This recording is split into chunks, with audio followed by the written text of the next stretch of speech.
everybody. Welcome back to Big D Energy right here on the Woodward Sports Network. My name is Neal Rule. That guy's DMac, Darren McCarty. In the Joique Bell lounge chair, we have Joique Bell as always. He's cooling in the cut right now, no doubt. Fish is over in the bowl. Sawyer in the house the as big well. vibes. Oh yeah, we got everyone. We're full go today here on Big D Energy, a Thursday, powering towards that weekend. What up, though? Happy to have you all along. If you're watching on our YouTube channel, feel free to interact in the YouTube chat thread at your leisure. You get to those comments really as the show goes on. Anybody and everybody welcome to jump in. Our social media handles on the screen as well. Social media, we got you. Anything you want to do to get involved, feel free to go ahead and do that. But Thursday night football tonight. The Lions on a bye this week. Thankfully, I think we've all earned that. Can't lose. Yeah. As Lions fans, I think we've all earned it. And, Joique, I really like it because the bye week, I know the players like it, obviously. Oh, we love it. But I really like it, especially this year, because I'm getting a break. And I can spin the red zone around. And, I can just watch football as a fan. As a fan. You know what? But I'm not being a jerk here, dude. Like I'm being serious. Like I need a breather right now. why do you need a breather? Because we're over what 7? Yeah, 0-8. Yeah, Oh, I mean, 0-8, I need a breather, man. You need a breather. Is that fair? No, I mean I think everyone needs a breather. Players aren't the only ones that wear down, Joique, for this organization. I don't count that last game. We wasn't ourselves.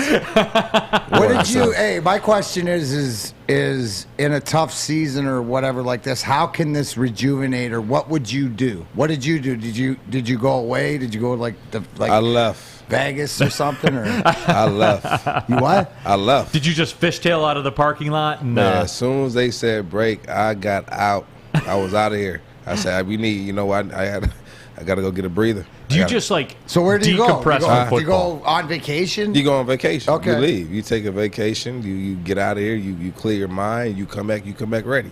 Because I remember, so I was when I first got to Detroit, I was a player who would be right back in the gym as soon as the season was over with. And I remember I think I took like a week off, and I came back in January, and I was working out in January, I was working out in February, and I was in the gym every day. And I remember our weight room trainer came out, and he said, Joique, why are you here right now? He said, why are you here right now? I said, I want to stay ready. He says, nothing you can do right now that's going to have you prepared for August. Go take a break. Go take a mental break. Go home. Go on vacation. Leave. I said, I don't need a vacation. I don't need a break. I can go. And so I I kept going. But as the next year and the following year, I'm like, you know what? He made some sense. That makes sense. I was like, it's nothing I can do in February that's going to have me ready for. I need to take this break. Because you talked about that process as a player, like building, you starting in August, really, or July in training camp, and building to peak at the end. Yeah, because I didn't understand, right? I didn't understand, like, I had a peak. Right? Every athlete has a peak on where he's going to cap out. And so I didn't want to hit my peak early, and I was doing that like when I was in there in February, March, and then we come back report as a team in April. And once April starts, you don't have a break until the next January or February. And so moving forward, I would just take February off, take January off, and then start back working out, in March just a little bit, and then come back for OTAs and come back ready. And then July and June, you break again after OTAs. You take another vacation, and then you come back in July, and you work that whole month. Take a week off before training camp, and come back for training camp ready to work. And so now you're peaking where you need to peak, because you need that break. Your body needs that time to kind of come back, and then you go back into it. And so I kind of learned that, and I will always hear the saying, no one knows your body better than you. No one knows your body better than you. Which is very true. It's all different for everybody, man. That's what I learned. It's very different. And look at that. Clarissa Shields is FaceTiming me right now, and I'm on the show. We got to answer her call. Yeah, I got to answer her call. We'll take this over. You got Hey, that's take that call and tell her. the champ. We're on the show right now, but I can't not answer your call, champ. When the champ calls, you answer that call. How long you going to be on your show? I'm on the show to 1 o'clock. I'm on the show to 1 o'clock. When we getting Clarissa on? Ask her when we're getting her on. When you coming back on?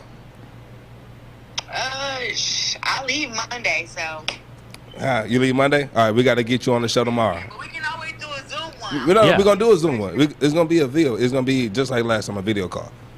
Yeah, we can do it before my next fight. You know, I'm fighting again in boxing December 11th. Oh, yeah. We got to get it. We'll get her on and promote it and everything. Let's do it. All right. Clarissa, say what up to the people. All right, talk to you later. What up, champ? What up, champ? What up, champ?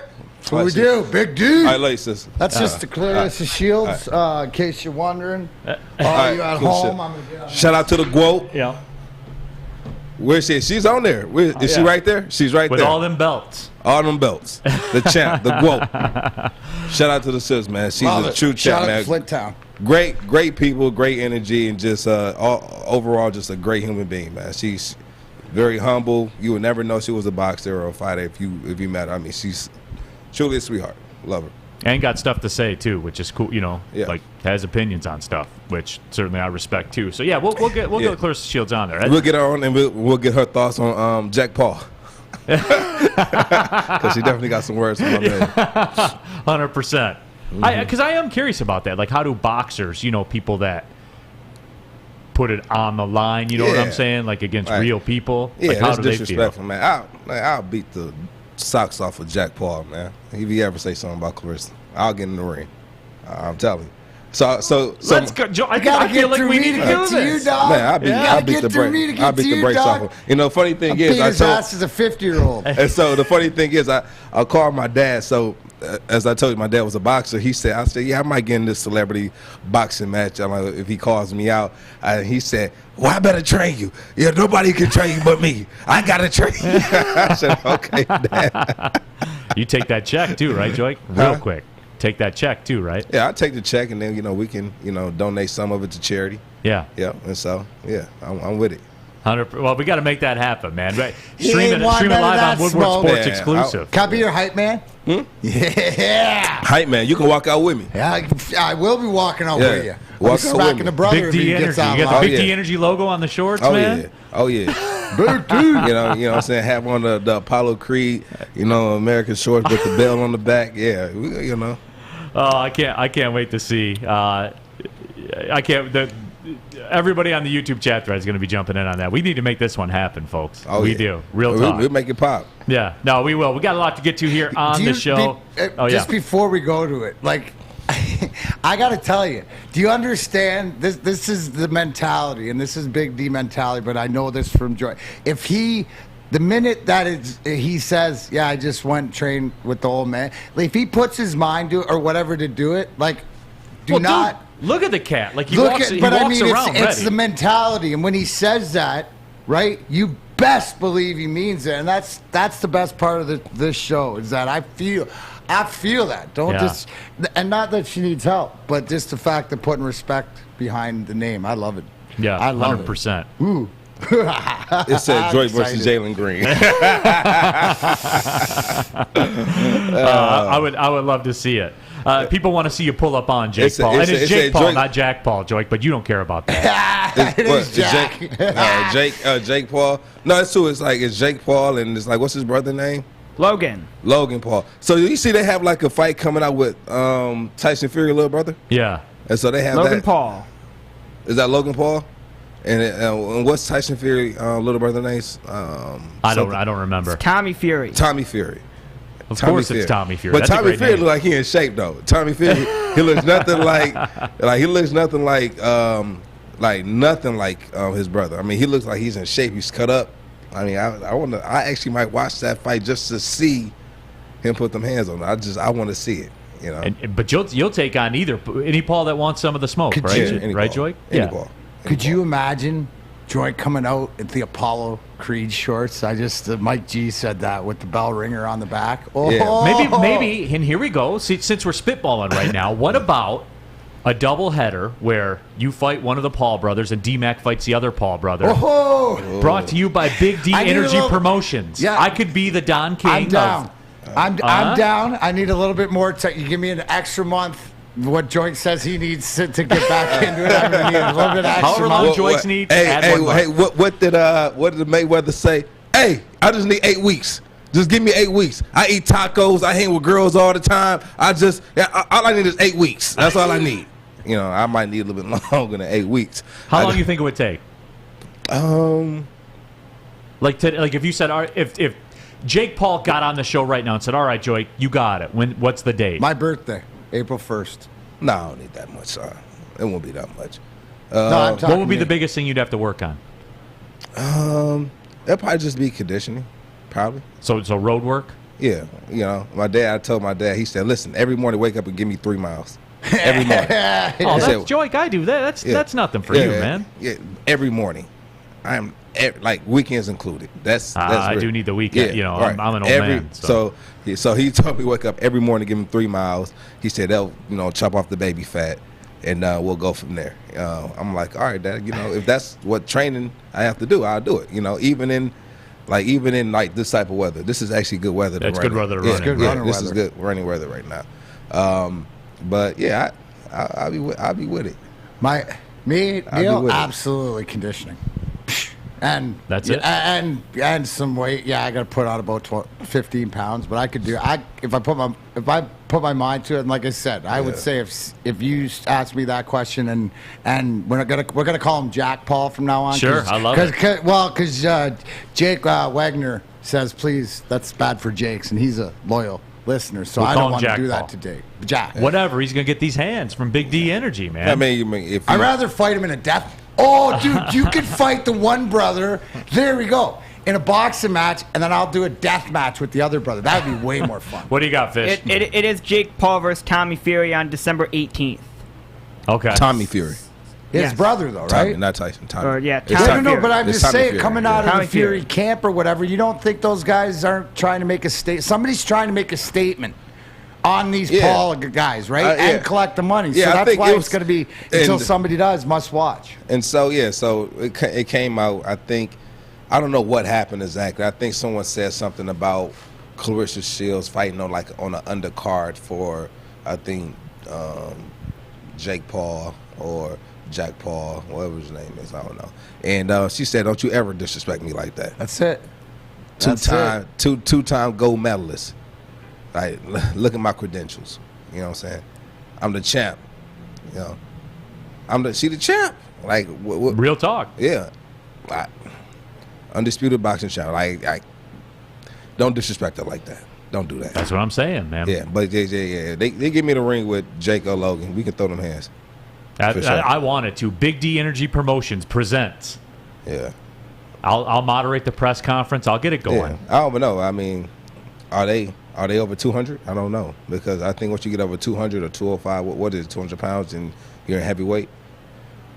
It might be in the two teens. I don't remember. It might be in the two teens. Yeah, maybe. I'd have to look it back up. Boxing's that thing. Like, I love boxing, but part of the reason I like it is because Can you put it up, Sawyer? I don't have to be. What does heavyweight weight start at? Like, where did that start? Part of the reason I like boxing is I don't have to be like, it's what I don't report on it or commentate on. I could just like be a fan of it and have a drink and watch it. You know what I'm saying? So I was watching that Deontay Wilder and that Tyson Fury fight. It's just, and I was there with Clarissa and her boyfriend, and who was a good friend of mine. Shout out to T-Hove. And we're watching the fight, and Clarissa's like real deal. She's getting mad. She's getting upset. She's mad. Like, I think she was more mad than Deontay Wilder when he lost. I think she was really upset.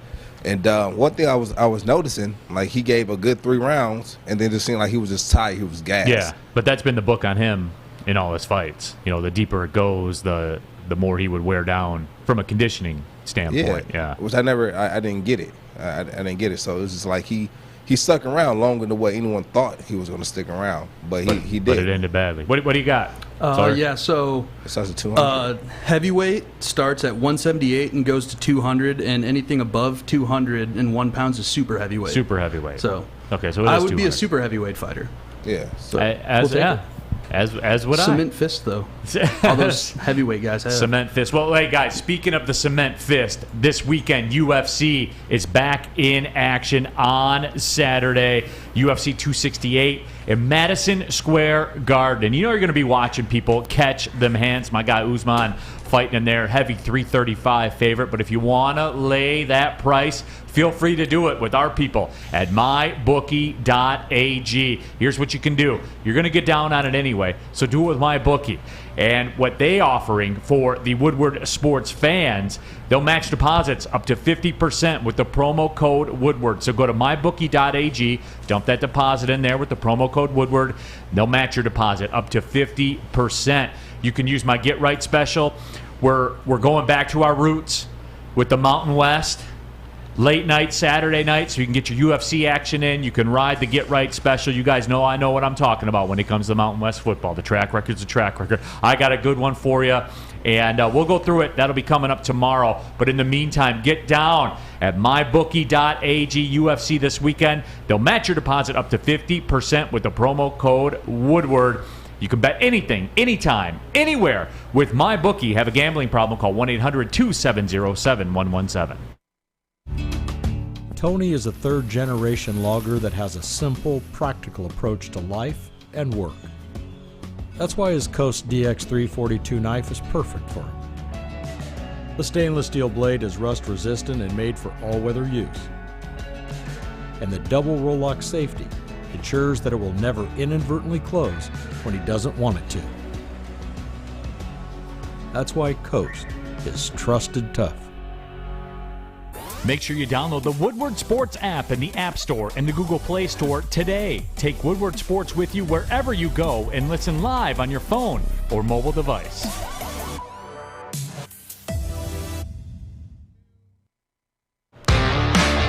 Back at it here, Big D Energy, Woodward Sports Network. Neal Rule, Darren McCarty, Joique Bell in the house with you guys, and happy to have you along for the ride, taking your comments on our YouTube chat thread, social media as well. Joique laid down the challenge to Jack Paul, so Jack Paul can come and get some of Joique's hands.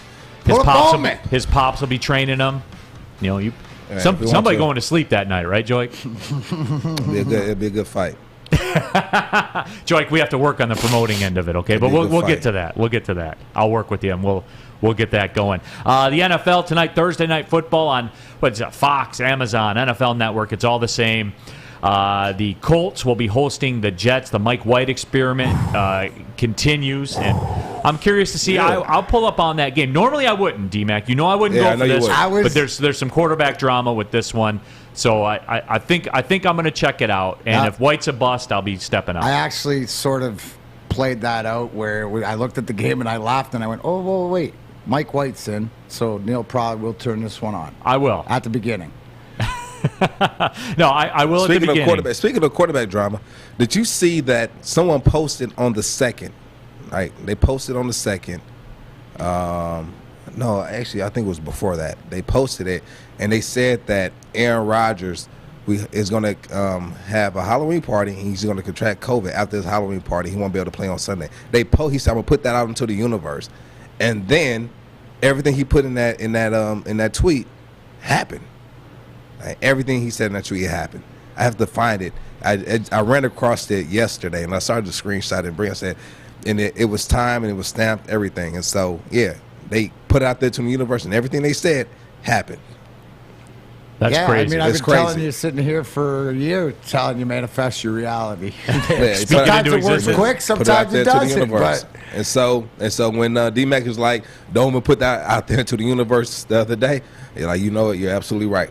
Don't put it out there. Don't put it out there. Don't put it out there. But Joique, I know, obviously that's the NFL headline for today, the Jets and the Colts. But Odell Beckham certainly has been in the headlines as well. His agent right now talking to Browns management about, I guess, what the best exit strategy will be. And the trade deadline has come and gone. Yeah. But the Browns told his players to, quote, be prepared for Odell Beckham Jr. to no longer be on this team. Joique, I mean, as far as it goes with that, I know you're in the in those circles. So what do you got? So I have some sources who came to me, and Odell Beckham actually had a party this past weekend.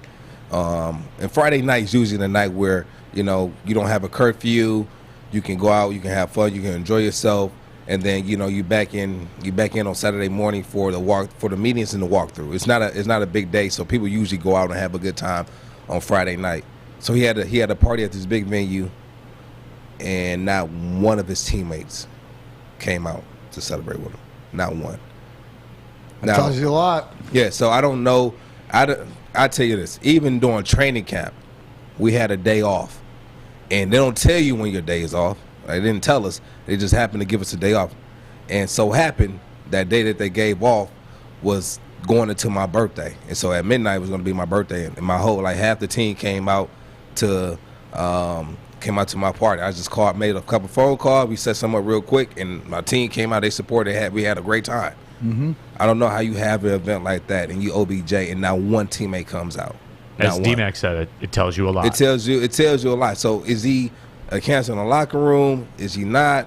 I don't know. I don't get into the logistics of it, but I just know if you are a good teammate, you got some good friends on the team, and it's a healthy environment, then they're going to come out. They're going to celebrate with you. From my perspective, it's either one of two things. No, he's a cancer in the locker room and nobody likes him, or he's living that separate life where it goes back to that photo of him in France with the girl in bed and being that OBJ, being the New York OBJ. Like, that's the attitude. Does he have sort of that attitude where the guy's invited? That's the question. Yeah. But if I'm reading between the tea leaves, that's more to it, where they're just done with it and they realize that now the talent, but the distraction overweighs the talent. Right, and now it's the Browns see that they are in, I guess, deeper troubled waters than maybe everybody thought. And so, so the second part, I think they had some guys who did show up that were on practice squad, but they're on defense, and not one offensive player came. And this is the sources that I have that were actually there, and so you move on to the next thing. The next thing was dealing with the contract. They actually had a deal on the table from my sources. They had a deal on the table with the Saints, and OBJ was willing to take a pay cut in order to leave, and he still stayed. I mean, he still ended up staying because the deal didn't go through, and the reason the deal didn't go through is, from what I've heard through the sources, said that when they got to that close to deadline, the Browns just stopped answering the phone, which they said could be a good thing for him because why? Because now he can choose what team he wants to go to. Yeah. And the release, salary-wise, the release ramifications for Odell are small. They're almost nothing. Now. Almost like 1-point-something million. Yeah, that's basically just the rest of this season's salary. That's all it's going to cost him. Cap guy likes it. Yeah, there's no cap hits the next 2 years, so you could theoretically you could leave him on the roster, cut him after this season, and your hands are washed. It costs you nothing. So it's very easy, and he's a guy. He's going to be 30 next year. Life's about to change for him financially. You know what I'm saying? You know what it is, but yes and no, because he's still OBJ. I think he still has that talent to be OBJ. I just think he's not in the right state of mind, or he's in the right environment. I don't think he's in the right environment to where he feels he can go out there and play with all the distractions. And that's a major part when you see guys go to different teams and they're like, wow, this guy does have some left in the tank. I mean, look at Fournette. People thought Fournette was done. Then he went to Tampa. It was like he got a new burst. But you look he got at some more juice. He needs to go. Odell needs to go to a team that's got a veteran, needs to be challenged, needs to be something where he's into his hype and into the greatness or whatever. Like a Green Bay Packers type team. Yeah, imagine somebody with an Aaron Rodgers or somebody that could offset a Devontae Adams he feels. And you have the ability to just say, if it's not working out, say, all right, deuces, man. Later, you're out. Yeah, no, I mean, I think that, this would be a benefit if he wants to prove somebody wrong, but I don't know if that's his attitude. Yeah, I mean, but in that case right now, he's not with a veteran quarterback, but he has a pretty good quarterback. He has another wide receiver who can take the load off. The grass is greener to guys like this. Grass is it's green. always greener, right? Right? Yeah, but at the end of the day, do what makes you feel, do what you feel is best for your career.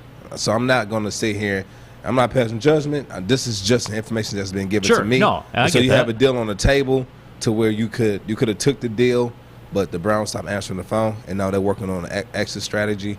And it's just a toxic environment. So Elijah Roberts Cinema on our YouTube chat thread says OBJ will never be in the right environment, and that's the common thought process to this. Like when the situation happens, that's usually the first judgment that everybody comes to. I wonder, Joique, and tell me this because you would probably know the answer to this.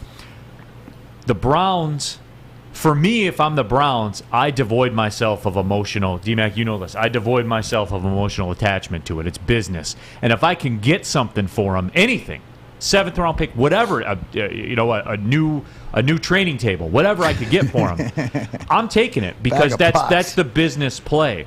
Do you think it was a situation where the Browns said, you know what, we're not giving him what he wants, we're not doing it, we'll eat the money and just let him walk away? No, not really, because at the end of the day, it's a business. No. I'm saying because at the end of the day, it doesn't hurt Odell and it doesn't hurt them. Odell can choose what team he wants to go to now. Right. Versus, you guys going to send me there. Well, he'll be waived, so if anybody puts a claim on him, you can't choose. So, theoretically, the Lions could claim him. They could. Yeah. I mean, they won't because I don't. Why not? Because, what money do we own? The rest of the salary. Yeah, okay. Well, what, $2 million or whatever that number is. But that's the thing, though. No one's going. If they couldn't get a trade done, right? If they couldn't get a trade done because no one wants to take over that contract. When he gets waived, no one's still not going to want to take over that contract. Yeah, but I'm saying though, if the Browns quit answering the phone, you know what I'm saying? Maybe they got mad and they're mad at Odell. No, because Odell was willing to take a pay cut. Yeah. Right. So now you have a guy that they pick him up off of waivers. That team is going to be responsible for that for the contract. And then they let him go. Then is it they owe him $8 million something if he gets is that only if he got traded? Yeah, does it count if he got waived? Yeah, we'll round it up and call it. He's making $16 million this year, so $1 million a game. That's what whoever takes him. They played 8 games, so there's theoretically $8 million left on the contract. So that's where it sits right now. So anybody who claims him off waivers, they gotta pay that $8 million, right. Which no one's going to do that because you could just trade for him once he clears waivers. You know what I'm saying? And make the Browns eat some of that to get rid of him. That's what I would do anyway. But when they release him, right, and he doesn't clear waivers, they just own him to one. Yep, but he theoretically could be traded. My understanding of it is kind of like we see these trades in baseball all the time in like August and September after the deadline. You can still trade someone. You just have to put them on waivers, and they have to clear waivers. If somebody, and again, I know this is the case with baseball. Like obviously, I'm the financial guy and stuff like that. But I don't know I can't remember if that's the case with football or not. I'm sure somebody out there knows. Unless they changed it. When they put you on waivers, that's a wrap in football. It's a wrap. Okay. So once they put you on waivers and a team takes over your contract, then that team takes over your contract. They put you on waivers and no one takes that contract, then you're basically on the streets. And they'll get you, they'll come in, they'll get you a plane ticket wherever you need to go. That's how, unless they changed it. And then in that case, that's why he can go anywhere he wants to go at that point in time. And then it'll just be a whole nother contract. Right. So he'll get that 1 point. Oh, the Lions couldn't take him anyway. They only have $4.2 million in cap space. But that's what I'm saying, though. If they can pick him up. They can pick him up if he was to get released. And then they can renegotiate another contract with him for the remainder of this year. Well, once they pick him up, technically they would assume the contract. No, they want that contract is now void. Nobody picked it up, so he goes to another. But if you claim him, you're not claiming him off waivers. You're gonna wait for you got 24 hours to get claimed off of waivers. So you're waiting for him to clear waivers, and then you can free agents. But I'm saying the Lions could not pick him up because they don't have they couldn't claim him. No, they can't claim because him. They don't have the cap space. Exactly, they couldn't claim him, but once he clears waivers, they can pick him up. So that's how it will work. And we can go pick him up for that 1.4 or $2 million for the rest of this year or whatever it might be, and then figure it out next year. But why would he want to come here? Mike G says, Epic says they prorate the hits. Yes, as your season goes on, and Odell's a pretty good example because the numbers work out. $16 million a year, so $1 million a week. So theoretically, Odell Beckham has $8 million left on his contract, and then he's purely cuttable after that. So it will be interesting to see where he ends up, and we'll keep an eye on that. But it does. It tells you a lot, man. And, if he gets released, he'll be a free agent, receiver north of 30. The years of $15 million a year are over for Odell Beckham. But the good times are not over when you go to the Fowling Warehouse in Hamtramck, the home of the original bowling pin game called Fowling. You can host a corporate party, team building event, or just come in with family and friends. And you guys, you've heard us talk about it. We've all been through there. It's a great time. You guys should give it a spin, too. They got a $10 unlimited open play deal going on. You can stay the whole time that they're open that day and go in and play as much as you want. You can privately reserve lanes as well for $120 for up to 10 people for 2 hours. Here's where the good time kicks in, everybody. They have over 100 beers available there at the Fowling Warehouse. They have a $2 mystery beer machine. It's like a vending machine that you don't know what's going to come out of it. You put $2 in and a beer comes out. It's actually a lot of fun.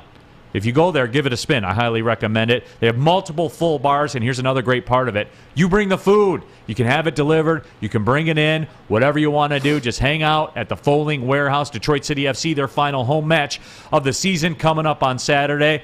We're working on getting a DMac sighting out there. We will see.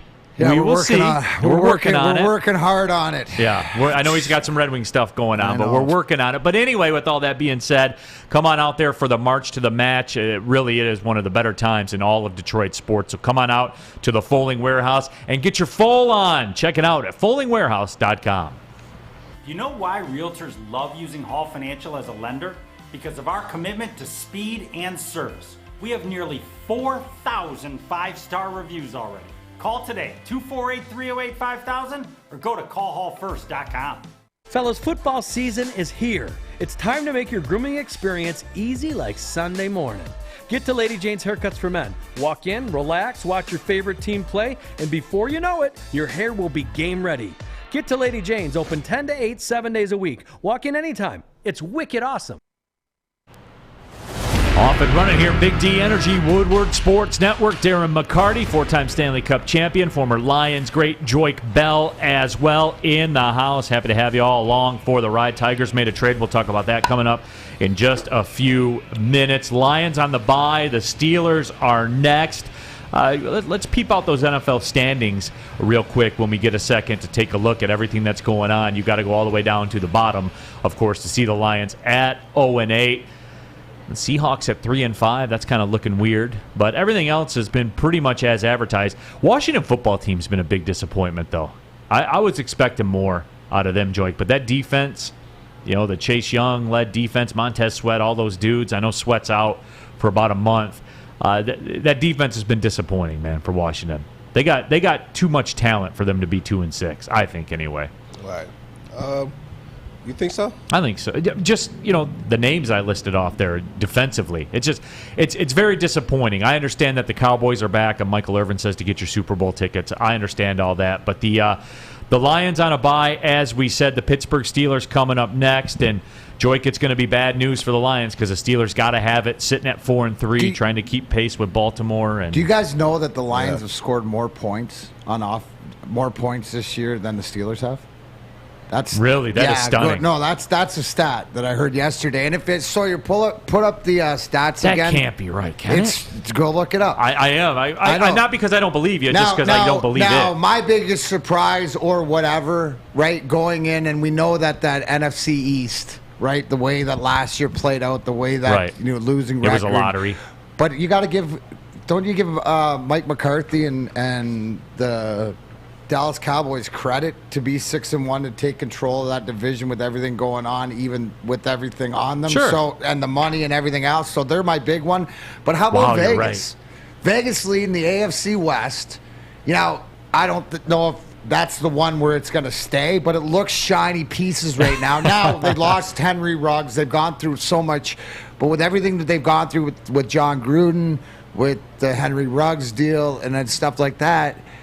I mean, I can't see how they're going to stay up there, but to me, you got to be impressed. Well, it's going to be moving time for them too. I mean, they're playing at the Giants this week. We are. Look at that. And Vegas always gives you a clue, right? And the Raiders are a 3-point favorite against the Giants. It doesn't smell right, DMac. That's so scary. It doesn't smell Home right. dog in New York, And you're missing your deep threat. You don't have a. Yeah. Joique, is that body clock thing real that they talk about with the West Coast guys when they come play? Like it's a 1 o'clock game in New York for the Raiders. Yeah, it throws you off a little bit. To their body, it's a 10 a.m. kick. Yeah, it does. So you usually want to come in a little bit probably like a day earlier than what you usually like Thursday? would. Yeah, come in like Thursday. No, probably come in on Friday. Yeah. Come in on Friday. You walk through Saturday at the stadium or whatever like that. Yeah. Sort of get used to it. Or even if you go to like, say you go from the East Coast and you go to the West Coast and you're playing the 8 o'clock game. You're playing that prime time. You feel like you're playing 11 o'clock game. Yeah. At right? night. Yeah. At night. And so you're like, I'm seriously, it makes a big difference because I'm in the bed at 9:30, 10 o'clock, and I'm up at 5. So you have to push everything back. You have to go to sleep a little bit later. You have to wake up a little bit later. And then during the day, you have to get up and go walk around because you don't want to lay around all day. It's just like you have like this big gap. So usually if it's an 8 o'clock game, I'm usually there like 4 hours before the game, and, I'm probably getting there at 4 o'clock. But you got to think from morning time till 4 when you leave. Yeah, to like 3:30 when you leave to head to the game. Like, what are you doing? Like, you have a walk. Actually, you don't have a walkthrough. They'll put a walkthrough in there just to give you something to do. Right. All right. Just to give you something to do, and then they'll tell you like, get out, go walking around downtown. Just go walking. You can go back to your room and just relax a little bit, because you don't want to just sit around and then just get on the bus and go right to the game. It feels like it makes you feel kind of lethargic and stiff. Yeah. Yeah, and so it's weird. So you just had to get a routine, and for everybody has a different routine. And that's where veterans come in, because as a rookie, you don't know. You're coming from college. You don't know. So I always go back when Joique's going to say something about knowledge he learned. I'm always waiting for him to spit out Fred Jackson, right? Because that's his guy. But it's from going back to the cold tub to everything else. But that's where the veteran leadership, who's in the locker room to teach these young guys. So at least, let's look at our Detroit Lions. Do they have that veteran leadership at least to bring these young guys sort of along the way, right? And I got to say, well, I'm looking at Penei Sewell, right? So I look at like a Taylor Decker, a Frank Ragnow, guys that have been. So, yeah, I think they're learning. Guys are learning properly. You look at the one thing is they don't have that veteran in the receiver room, right? So you need that, and that's why you bring a dog in or somebody. But it's just for that locker room to teach guys how to be pros and how to play. One thing is to play the game, but everything that goes around it, time of the game and football and stuff like that's a big thing. There's something to that, man. There is something to that. Yeah. And again, I travel with a team. Like that's my profession. That's what I do. I get a little bit of a taste, so I don't have to prepare my body like the way you guys do or anything like that. But when you have those for us, when we have those 7 o'clock tips, you have a shoot around at like 11. You're just like, get up and work out in the morning, and then you go to shoot around, and you're just kind of like just sitting there waiting. Like you just would rather get it over with. That afternoon nap is key. That's what he need. It's funny. I'm listening to you, DMac, as you do the pucking around with DMac, right? So I'm listening to him, and when you get down there by the goal, you say that you always keep your stick on the ice. Always keep your hockey stick on the ice. Yeah. Always be ready to shoot. And, that's for us, that's kind of like the red zone. Right? In football, it's like the red zone. Everything is happening quicker, so everything's going to be a little bit shortened up. And so, like you said, how Fred Jackson taught me that when I played, when you at the 10-yard line, that 5-yard route you have is not going to be 5 yards, it's going to be 3. It's going to be 3 yards because the field it's more dense, condensed. Right. It's more condensed. And so now you moving forward, that, and it's certain things that you just kind of learn as you go along as a veteran. It's quarterback is rolling out, he's scrambling. If you running an arrow route towards the pylon, take it up 3 yards, and then real quick just shoot back down towards the front of that pylon, and Stafford will hit you coming back down. And that way, it's just certain things like that happen that you learn as you play. and you kind of get that chemistry with your quarterback, with your team, man. But like I said, that's learning as you go. And I had some good veterans, man. I'm telling you, I wouldn't have made it 7 years without those veterans on my team. Right. And that's huge. That's huge. So I guess, sitting here in at 0-8, and Chuck, you're always the party pooper, bro. Bringing up facts, right? I know it's 8 games versus 7 games the Steelers played, bro. Don't have to hit it with facts, but it's 134-132 the Lions. Just for the Lions to be outscoring anybody is We're gonna hold incredible. them to. Maybe we can hold them to a freaking safety.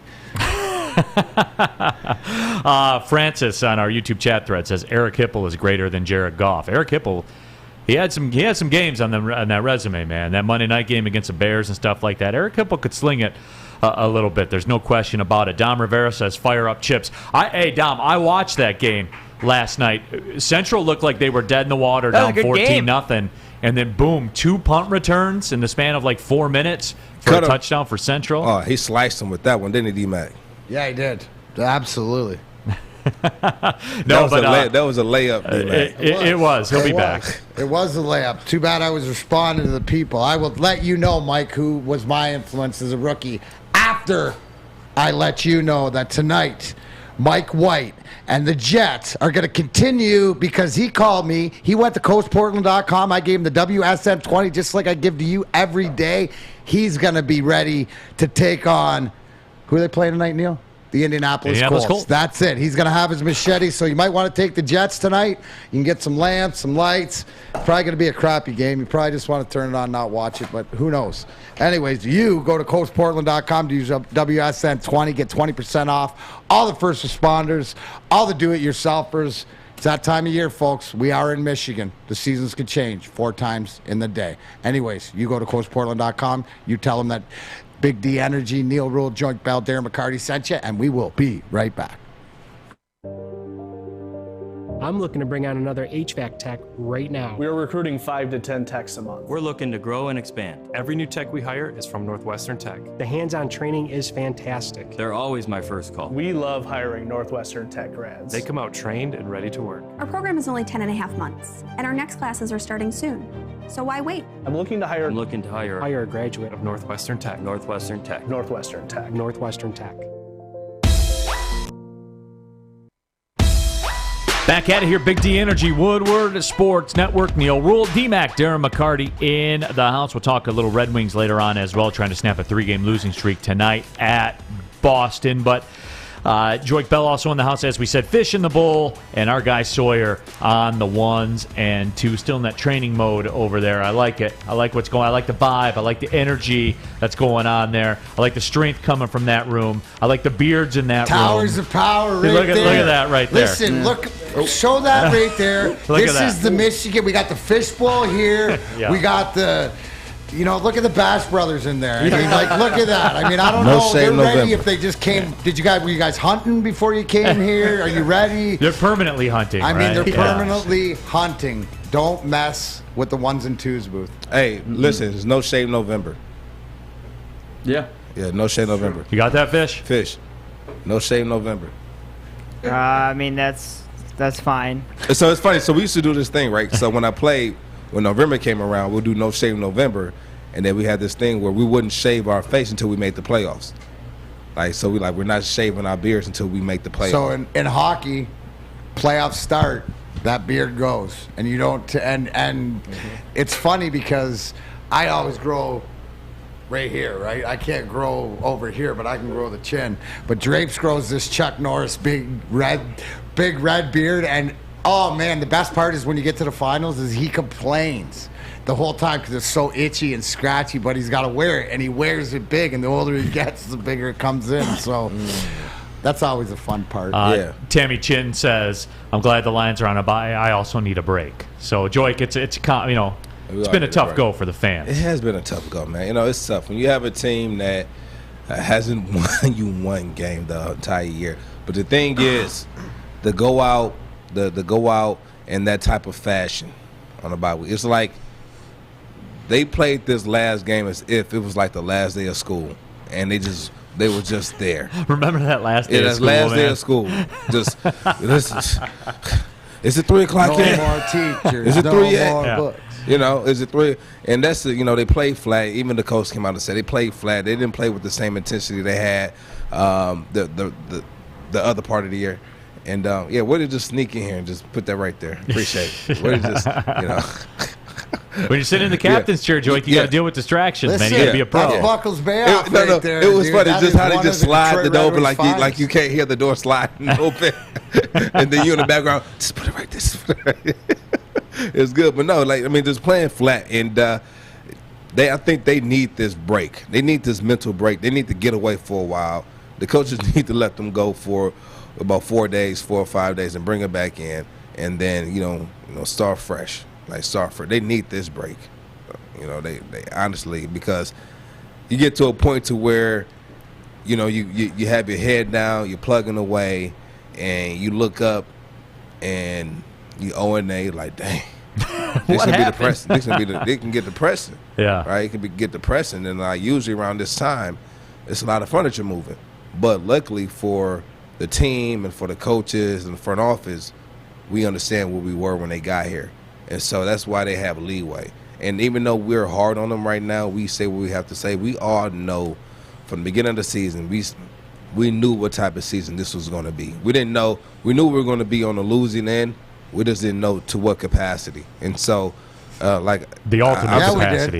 Yeah, we did. The ultimate capacity. We didn't think they would be 0-8, right? No, we didn't. We didn't think they would be 0-8. We thought they would at least have 1 or 2 wins by now. And I had them winning 4 games and possibly 6. Best case scenario was 6 games, right? And there's still a possibility for them to win, 3 or 4 games. There's still a possibility. Do I think it's going to happen? Probably not. But hey, wishful thinking. And I know you want to draft capital, and I want the draft capital as well. But I also want to see improvement within this team because we have some players that's busting their butts. And I respect that, Joique. And one thing you can't teach is effort. You can't teach effort. You can't teach want to. And you look at this defense, we have a lot of want to because right now, what we thought going into this season is the complete opposite. Right. We thought going into this season, the offense was going to be the strength of this team. It's the defense. It's the defense that's holding this team together. All right, and so is that part of the problem with us losing, Decker, Ragnoff, Sewell playing hurt and trying to get back to 100? Is that a reason we 3 of our best offensive linemen are either down or playing hurt? Is that I know that plays a major part in it, because you look at the run game is almost non-existent. That's taken huge steps backwards. Yeah, huge steps. Huge steps. Yeah, but it's also, too, when you're playing from behind all the time, also, too, was brought to my attention, we might have 2 more points in 1 more game than Pittsburgh, but we also have 102 more points given up. So when you're playing from behind, Joique, we need every edge we can get. Tough to establish the run game, but when it's non-existent and you don't have a pass game, you're the 0-8 Lions. You are. You're the 0-8. Joique on the YouTube chat thread. Mike G wants to know: you're going to be up at 5 a.m. doing the wind sprints with the parachute jacket when you prepare to fight Jack Paul?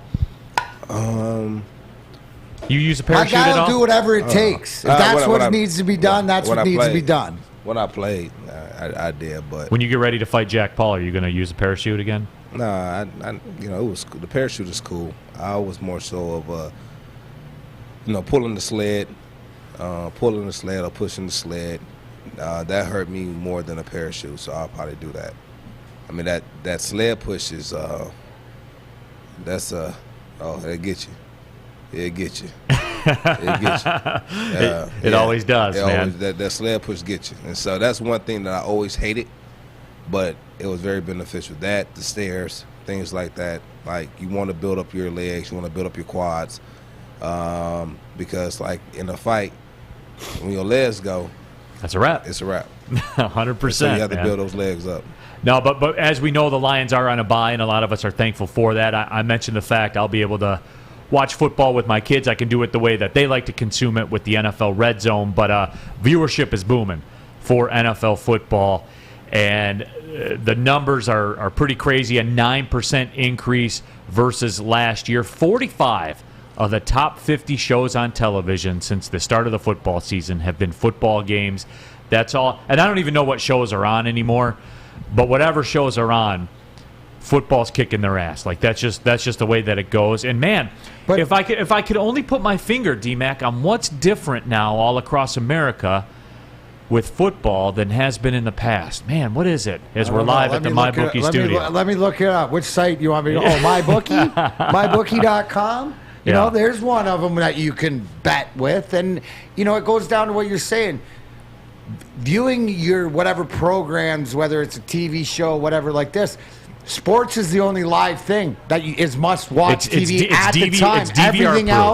Everything else you can catch up on, watch later, watch 2, 3, 4, 5 episodes. I mean, I'm guilty of it. If I'm going to watch a series, I want at least 3 episodes, or it's not worth my time getting into it. You want to make it a movie. The only one that owns me like that is because I've watched it continuously is Tuesday nights, The Curse of Oak Island.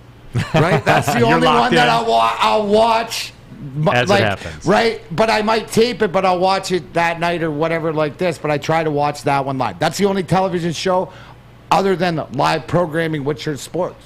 So it makes total sense to where it is when you open up the betting lanes and make it accessible for people so they have a vested interest. Or fantasy. You know, I'd like to see that, you know, the fantasy number. I never hear involved. anyone talking about fantasy anymore. Not as much. Never. I do. I was out. I was at the game. I was at the basketball game when they just played the Bucks, and I'm in the suite, and they were talking about fantasy football in there, like for real talk. And it was a friend, and they were like, "No, I watch football now because I play fantasy football." I think there's I a said, lot "What?" of that. I think there's a lot of that, but there's also too those fantasy guys like me that don't do it because it's frustrating. Are into these one-game bets or That's the angle. FanDuel. You can do it for every game now. DraftKings. You can set up your lineup every weekend and Single put game a couple bucks parlays. in with, and then they have the different sites that. You know, like the accessibility, but the bottom line is everybody's got to find that viewing for the live event because why, Neal? It all comes back to when you got money on it, you got a vested interest. Yeah, no, and that's the way it is. And, you know, it is just because, and Chris says, Oak Island, DMac, no, I'm hooked on it too. So that's what I'm saying. The Laginas from Traverse City, Michigan. Yeah, but no, I mean, it is. It's pretty simple to me. You knew these numbers, and that's why the NFL did that 180 on the whole betting thing. You weren't supposed to talk about it. You were supposed to pretend it didn't exist. And then we went from that to the Caesars Superdome down in New Orleans. Like that's how quickly it changed. And they knew. That's why they're doing it. They knew 10% increase in ratings. Of course that was going to happen. I'm just happy that we put all this stuff finally out in the front because Well, that's the whole thing, right? And let's call it like it is. Here in Michigan, I always say is that it's the common sense, you know. So I mean, you put the common sense to the people. That's why you have legalized gambling here. That's why you have the option of medicine, holistic medicine, cannabis, or whatever you want. It's about choice. It's about right or wrong. So I mean, we're fortunate to be in this state to be able to make decisions. But that's because the people know common sense wise, yeah, that makes sense. Why wouldn't you? Like you said, yeah, get it out front, make the money off it, go to wherever else, but let everybody enjoy what they want to enjoy. Yeah, absolutely, man. And is it going to be a problem for some people? Everything's a problem for some people. Eating's a problem for some people. Drinking's a problem for some people. The drugs are a problem. The gambling's a problem. Everything. You know, you're gonna have that segment that has a problem. No matter what. And I think when it's out there and it's not this hidden thing, right? Yeah. So on the flip side of the coin, help's available. Right, exactly. And reach out. And where do we see this? I mean, the you understand this and it's you see more players like a Carey Price, who's one of the best goalies in the NHL, step away. You see a John Moxley in AEW and wrestling, guys that are adorned in the public walk away to say they need help. So that I can't be more proud as a person that's been there. Right, that continues with recovery every day. So, just at the end of the day, Neal, it's okay not to be okay. No, you're not alone. That's the bottom line. Like what you like, don't like what you don't like, and be on your way and respect other human beings. That's all it is. Yep. It's pretty simple, isn't it? When you break it all down. It's simple, but obviously it's not easy. Right? It's simple, but it's not easy. Yep, it's easy to do and it's easy not to do. There you go. That's the greatest quote one of my friends ever told me. You know, we talk about working out. It's easy to do, and it's easy not to do. Right, and sometimes it's easier not to do. The not doing is a lot easier, like where you see turn your back and all this, and that's, gives us as whatever we are here, the media or bringing shows, gives us things to talk about. But at the end of the day, just do you and do it well. Yeah, absolutely. I'll tell you something that's easy to do, though. There we go. That's to reach into the liquor cabinet at home, pull out a bottle of Gypsy vodka. Just pour a hit over some ice, let it settle, and then pour another hit on there, and then throw in some club soda, a couple limes for me. I'm high maintenance, so I usually need like 2 to 3 limes, because I'm talent. So, I got to be needy and invent ways to be needy. But that's how I roll. And I'll be sitting there watching the Get Right special late Saturday night with Gypsy vodka and soda in hand, and you can do it too. They're local, out of Petoskey, Michigan. That's number 1. Number 2, both owners, Michigan State alumni, Adam and Mike. They're twin brothers, actually. Gypsy vodka, man. That's what I'm telling you guys to do it. The bottle looks cool as well. I know some people are into that also, but I'm into that one that's right on this side, right there. That's the one I like. The lime and the soda right there. That's how I make it work. You guys should make it work too. Get yourself a bottle of Gypsy vodka, and remember, drink responsibly. Okay, you thirsty little spin goblins. I want you to pedal into the next dimension. Spin it! Spin! Spin! Uh-oh! Carmen's falling behind. Let's give her the hiss of shame. Spin! Spin! Spin till you bleed! Don't ride the bike of shame. Come to Planet Fitness and find your own lane with tons of equipment, free fitness training, and no hissing. Join today for just $10 a month. Back at it here, Big D Energy, Woodward Sports Network, about to pull up on the second hour of the show. Ballin' with Bell, 1 segment away. It's a K9 edition of Ballin' with Bellin', and I'm hyped for this one because I want Joique to break this down and explain why Kenneth Walker should win the Heisman and how he's able to do this, because some of those replays of some of those runs, there was no hole there, and then all of a sudden he slithered his way through the hole. And this is what he does well. This is what he does well. He has the patience, right, to let the play develop. And a lot of guys, they don't have that because they think everything is happening faster than what is really happening. And he lets the play develop. And not only does he let the play develop, but he puts himself in a position to where he can hide behind this offensive line. And that way, the linebacker doesn't know what's happening, and they get out of place. And it gives the offensive lineman a better opportunity to get better leverage on their blocks. And so I'll break it down as we go through it. It's a couple of runs I want to break down. I'm looking forward to it, man. It's going to be fun. People enjoy it, man. People go crazy for you doing football plays and DMac doing fights in hockey. They love it because you can't get it anywhere else. Where else in Detroit sports media are you going to get that? That makes it, hey, Sawyer, I make an executive decision. Let's throw a fight in every pucking around. Whatever we're going to puck around at the end of it, throw one that you want me to bring. Any fight from back in the day, whatever. Doesn't have to be mine. This is going to turn into like an hour deal, and I can just go play golf or something, man. I like it. Make that the whole show now. Yeah, Wednesdays. Yeah, Wednesdays. Just DMac pucking around by himself. Well, see you later. Gang, gang. Gang, gang. Wow. We're going to overtime. In San Antonio. No, Red Wings in action tonight at Boston. And DMac, I think we've officially hit our first bump in the road this season with the Red Wings. How did they respond? Dylan Larkin right now is day-to-day. That's the update I got today, is that he's day-to-day, so I don't know exactly what do you have any insight on what's going on there? Personal issues, so... Yeah. I'm not going to comment it on the time. Okay. But I don't know. I've got a couple calls in to make sure everything's okay. But so when I don't hear back right away, I don't think it's as serious. You know what I'm saying? So you just anytime personal problems or anything that happened, it doesn't necessarily have to family issues. So Sure. It doesn't have to be with him. But just we keep our fingers crossed that everything. That plays itself out, right? Like, so who cares about winning and losing? This is when hockey doesn't come in first. But what do they have to do? Well, it's going to help to have Tyler Bertuzzi. in the lineup. You know, we've had that conversation. Does this become an issue? Well, it doesn't, because you look at they don't play in Canada again until February, right? Yeah, I forget how many Like games. You still got, what, 7 more games don't or 6 quote more me games? on that, Yeah.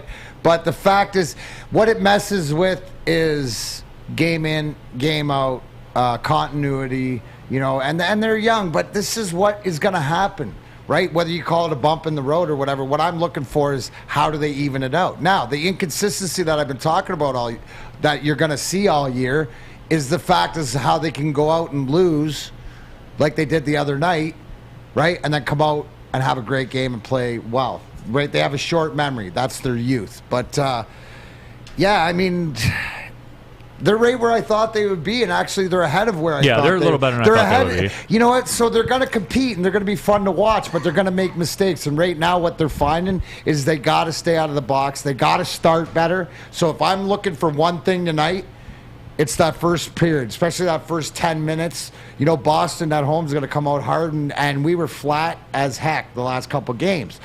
So that's when it tends to be an issue. So I don't know if, you know, changing lines, doing whatever else. But, again, you know, beginning of November, it's going to be like this. We're going to have weeks where we're like, oh, flying high, and then weeks going, oh, man, this team, what are they doing? But what they're doing is they're learning. Sure, and we were going to see this at some point. Boston Bruins a big favorite tonight, according to my bookie. Boston Bruins minus 280. So, you know, you gotta lay some money out there to win some money on Boston. But and look, guys, I knew this too. You know, don't get it twisted. I knew that there were going to be moments like this, especially when they came out so well. That was not a sustainable. I'll tell you this: the Florida Panthers are not going to win 8 out of every 9 hockey games this year. It's just they're not. It's so tough, so tough to do, and things like that. The thing that bothers me is the inconsistency, right? The hot and cold, the giving up, you know, goals or taking penalties or giving up opportunities that you can't do when you're a better team, when you're a playoff team. So that's why, you know, some nights they show it and some nights they don't. The inconsistency, but I expect it to get better slowly but surely. It just doesn't happen overnight. And some news notes out of the NHL. Jack Eichel's been traded to the Vegas Golden Knights. What is that? Peyton Creeves, Alex Tuch, a future first-round draft pick and a future second-round pick is what the haul will be. Vegas will also get a future third-round pick as part of the deal. So the Jack Eichel saga in Buffalo is now over, but he's getting disc replacement surgery or something like that. It's not a guarantee, we'll say that. And I think that if he's still going through, because the issues with Buffalo is he wants this certain surgery done that I don't think it's been done before or whatever, more along, I don't know if it's along the lines of what Peyton Manning had done or whatever, but yeah, that's a huge investment. And the whole, you know, the one thing is somebody asked before the show, would you have traded Eichel for Zadina and Veleno and those draft picks and whatever? I wouldn't either, because there's too much question. You know, too much question for right now. Now it could be, it's one of these things that Vegas they're making their shot. They've proven it since they come in the league that they're taking their shot. Now what they're going to come against in the salary cap and everything that the Red Wings are beneficial and Steve Yzerman staying away, Vegas is going for it. So, but they need to and they should. So it'll be interesting. And like they said, 4 months before he even plays. So, yeah. But if he's good, if he's back, that's a legitimate sniper. So. Pistons also will be back in action. They're at home against the 76ers. Joique was at the game against the Bucks. Yeah. Yeah. What'd you see, Joique? What'd you see out there? What do they got to do to get it together? I mean, is it's simple as Kate Cunningham getting acclimated? No, it's not been just that, right? So he's still learning. He's a young player. He's still learning the game, but they're definitely a better team when he's on the court. We need consistency when it comes to shooting, communication on defense. I don't have anything to say about the effort. They go out there, they give everything we need. Even last year when they were one of the worst teams in the league record-wise, they gave effort every night. So I can't complain, because sometimes when you don't have the talent, you can make up for it with effort. Because sometimes you have guys who win games just pure off want to. And so it's things like that. But they're building. Like I said, they're restoring their team, and they're filling in some pieces. But we missed some key shots to where we're competing in the first half, and end of the second quarter, they started to walk away with it, and never look back. Francis says, I was told Cade would be good as a number 1 overall, as he'll be as impactful as Isaiah Thomas or Grant Hill. Right now, he looks like a solid second rounder. And we're talking about game number 3. I mean, if you look across the board, Jalen Green had the same type of thing going on. Even LeBron as a rookie, and we forget this, right? Because the greats, you forget that they were a rookie at one time. You know what I'm saying? Like, people forget that. But but LeBron at the time, even with him coming in right out of high school, he was a more dominant player than K right now. I mean, just dominant. Oh, well, yeah, there's no doubt. Yeah, but but he was still learning, though. But you understand, did he go to the playoffs his first year? No. He just missed it. Yeah. Like, they just missed it. So, but he came in immediately, he was a big impact. So, all right.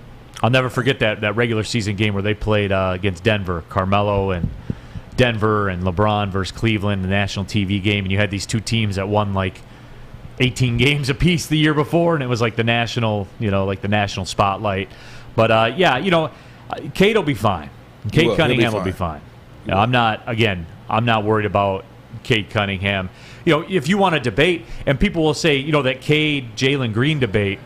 If you want to talk about Evan Mobley's been nice for Cleveland, and he's had an impact on that franchise. They're not the clown franchise that they have been. So Evan Mobley has been nice. I don't think that and I said this before the draft too, I don't think that there is a wrong answer 1 through 3, depending on what you need. So we'll certainly keep an eye on that as it goes on. People have some thoughts about the Jack Eichel trade as well, DMac, and the consensus is that if it works out for Vegas, DMac, that Vegas is, they're built to last. You know what I'm saying? Yeah. But again, it's just that's a lot to push in the middle of the table for a guy getting disc replacement surgery. And I know that the medical game is different now than it was before, but that's a big ask, man.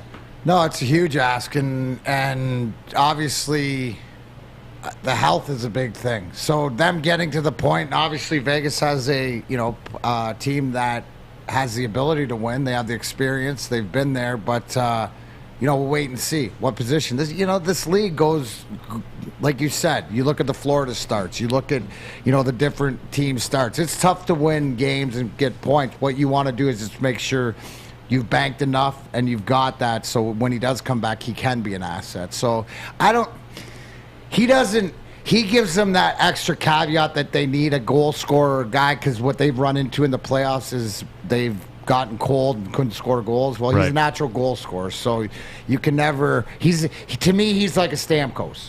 They're 1A and 1B. You can go back and forth to it like that. And the only difference, Ovi's ahead of him, is because he's done it longer. But all these guys, right-handed shots, same one-timer, bullet, the talent's there. Just is the health going to be there? So it's one of these risk-reward things in sports. So we'll see. Right now, and this is just pure speculation on your part, not based on any knowledge of the medicals or anything, what do you think Jack Eichel's career turns out to be? Right now, today. I think that will be left something on the table. There was something that he didn't play up to his potential, or be it injury I don't whatever. See, if you're going to say this, I don't see him being the difference in them winning the cup. So you wouldn't have made that trade then? I think they're planning to do more right down the road. So getting him sort of sets off a game plan, right? If we can trade for Eichel and we get him, then we're going to put the pieces together, because he's going to need that guy to get him the puck. Right? I don't think William Karlsson might be that guy. Maybe there's somebody else, but I don't think this is the last deal. I don't think that Vegas is going, we got Jack Eichel. All right, we'll wait 4 months. He's in. We're going to win. I think that this just allows them to make other moves. Right? That Piece future to the puzzle. Yeah, that future first and future second, though, man. I mean, Vegas fancy themselves as a win now. Vegas is Stanley like the Rams, Cup contender. Right? Yeah, that's a good analogy. The LA Rams. They're the Vegas is the LA Rams of the NHL, where it's like, okay, we've gone this far. And the difference between, because San Jose, where you forget, did this with Carlson when they signed him out of Ottawa, and they went totally the opposite way, but they don't have enough money and they don't have, the content, the players and stuff like this. They got to play their way out of the hole. Vegas is putting themselves there in the situation. So it'll be interesting, because I think that with George McPhee, their GM, he's a smart guy, the way that he set it up, the way that he not manipulated, but he said, here's the rules. Oh, expansion draft, he used it to the benefit to get to the finals, right? So he's a smart guy. So I think that they're not done wheeling and dealing, and there might be more future or salary cap, before this is all said and done, before the trade deadline's over. I'll tell you what's in our future, Joique. Yeah, I'll tell you what's in our future. And if you want to be smart, like that gym down in Vegas, go to Northwestern Tech right now. Go to northwesterntech.edu to learn more about this something that's always new. And it's innovating. And it keeps you hot during this time of the year, Thanksgiving coming around, you have your family coming to town. They don't want to come to your house if you don't have any heat. You want to learn more about it, go to northwesterntech.edu. I'm Joique Bill. That's Neal Rule. That's Darren McCarty. And this is Big D Energy. Ballin with Bell next. Hi, I'm David Hall from Hall Financial. With historically low interest rates and 5-star service, you could pay your mortgage off faster without increasing your monthly payment. Get started now at 248-308-5000 or chat with us online. Call hallfirst.com. Make sure you download the Woodward Sports app in the App Store and the Google Play Store today. Take Woodward Sports with you wherever you go and listen live on your phone or mobile device. Fellas, football season is here. It's time to make your grooming experience easy like Sunday morning. Get to Lady Jane's Haircuts for Men. Walk in, relax, watch your favorite team play, and before you know it, your hair will be game ready. Get to Lady Jane's, open 10 to 8, 7 days a week. Walk in anytime. It's wicked awesome.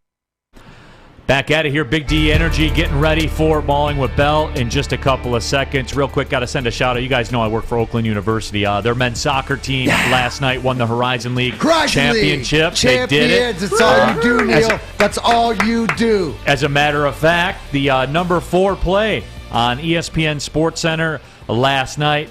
A big-time goal for the Golden Grizzlies. And my guy, Kieran Hayes, off the Noah Jensen feed. Noah Jensen led the nation in assists last year, by the way. That was a big-time header right there. Header? That was the header. Diving header. Fish, I know you approve of that play. I do approve of that play. It's a good play. I know, and I know that we all approve.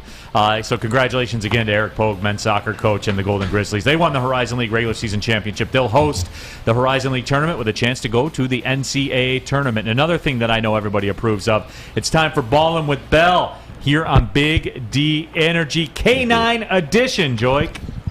So if you look up here, and what we see right here, we see a guy right here who's going to be breaking down another great college running back. Let's break it down. Heisman Trophy worthy. All right, this is in the middle. So this is the first game of the season actually against Northwestern. Can we go to the beginning of this play real quick? Here we go. Now this is against Rutgers. And look how the sea opens and how he just makes guys miss in the open field. And this is how confident he is. Let's celebrate on our way to the end zone. Handshake. Let's take our time. Hey. Now let's start from the very beginning. Another play. Okay, it's okay. Right. It's all right. We just watch it again. It's worth watching again. It's worth watching again. And the thing is, he's not the fastest guy. He's not the fastest running back, but he has good speed, and he can walk away. All right, he can walk away. And if you look right here, when they're playing Northwestern, they're in a 4-3 defense. They're in a 4-3 over defense. Let's run it real quick in slow motion. Okay, this is regular. Great cutback. Right now, the safety came down, pitched his leg. Shouldn't let him get outside. He should have kept him inside because that's what all his help defense is. And how he's able to walk away from these Northwestern defenders. It's just the first game of the season. And after this game, I believe he had over 200 yards this game. And this when, the talks of, he might be in the run for the Heisman came into play. Another great run right here. This is what we call a back block where you have your fullback. He's coming back and he's kind of he's trying to push this guy out. So hit it for it real quick. He's trying to block this defensive end out. Boom, hits him, gets the block, has a touchdown, untouched. Untouched. Let's go to the next round real quick. And now let's get to the big game. Let's get to the big game. All right, pause it. We're going to let it play out. Actually, we're going to let this one play out. Let it play out. How he's able to get lost in the sauce. They can't find him. Almost fumbles the ball going into the end zone, but he didn't. Held on to it. A touchdown. So pause it right here. So you look at the defense right now. Look like they more in the 4-2 front. If you look right now, play in the slow motion. Pause. Pause. So he gets lost. And what happens is that linebacker think he's hitting up the middle, so he jumps back in. And once he jumps back in, he gets lost in the sauce. He doesn't know where he's at. And what happens is you have 97 coming up, playing in slow motion. He's coming up for that. He's coming up for that safety. He's able to go around. Everybody bites in. Easy. Untouched. Untouched. And that's good vision, being patient. It reminds me a lot of Le'Veon Bell. Able to go in there, get lost, and stay patient. Another one, just right outside, uses his speed, gets to outside, and he's making plays. He's making plays, right? He's making plays when they're down. His coach, give me the ball. I'll put the team on my back. I'll put the team on my back. Look at this play right here, playing in slow motion. Just want to. Gorilla. Just that gorilla. Give me the ball. I'll put the team on my back. I'll get in the end zone. I'll get it in there. I will get it in there. Teammates coming around, help him up, celebration. Look at this. This is just pure 1-2. It wasn't a hold there. He made a hold. Hit play. You have this back block coming right here. He actually knocks the tackle off of his block, trying to get to this back block. And then, you know what?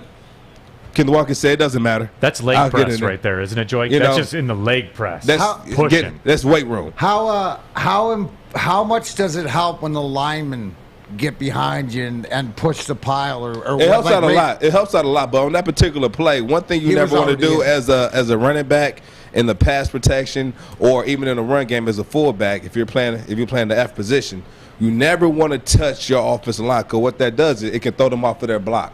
And he actually, that last one, his fullback actually threw his tackle off of that block by bumping him off of that block against his against that defensive end. But Kenneth Walker said it doesn't matter. Sometimes you just have to make a play out of nothing, and that's exactly what he did right here on this particular play. Made a play out of nothing.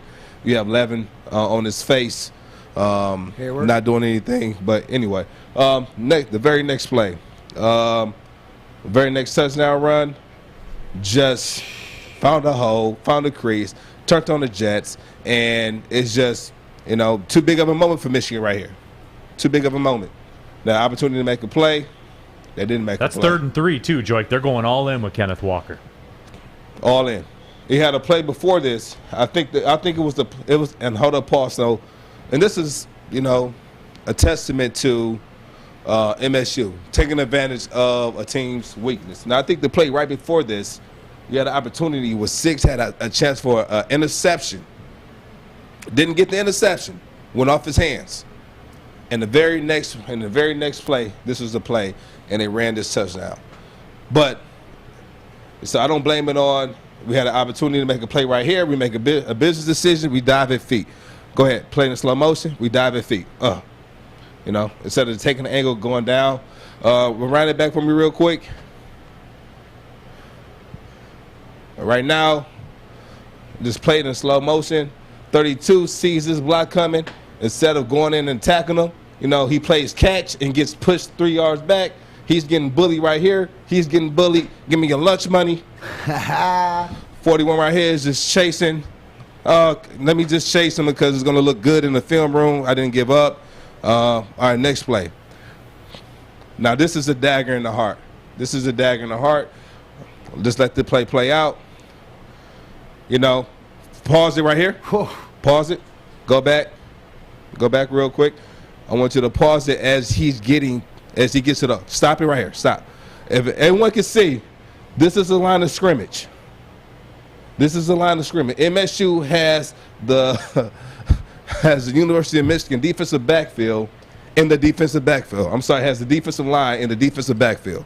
So if you look right here, they're literally been pushed 3 yards into the defensive backfield. Now, if you can get that type of penetration, that type of movement at the point of attack, you're always going to have positive yards, because you got to think your running back is not getting touched until 3 yards down the field, and then even after contact, I can probably get another 4 yards on just falling forward.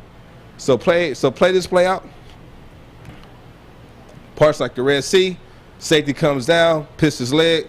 Too big of a moment. Doesn't want to take the guy head on. Just comes down and just lets his team down. But hey, big game. It's a big rivalry game. Joique, what about the line too? I mean, this Michigan State line, and yes, we all know that Kenneth Walker's a phenomenal running back. We all know that. But these guys were taking lunch money at this point in the game. Yeah, no, it's at this point where it's just like it's just fundamental football. It's fundamental, like coming down, staying parallel with the defender, and taking an angle, taking a side. And making them go to a certain side and not coming down diving at feet. It's just fundamental football. It's fundamental. I'm not even a defensive player, but I know. My question to you is, on the sideline when the defense is out there in the offense, because your confidence and Kenneth Walker's confidence is as his O-line's blocker. So does the O-line come off and say to you, if you're the running back going, hey, you got this, dog. We're going to own him up front. You're going to have a day. You're going to have a day. Trust me. Like, is the confidence... Is that what you see there? Would they be talking? Do they know it? You know what it is? It's momentum, right? It's momentum. And Kenneth Walker, MSU, the offensive line, the offensive backfield, the receiving core, it's all around great blocking. It's not just the offensive line. No, it's not just Kenneth. Everyone's blocking. Everybody's taking lunch money. So pause it right here. Pause it right here. All right, let it play.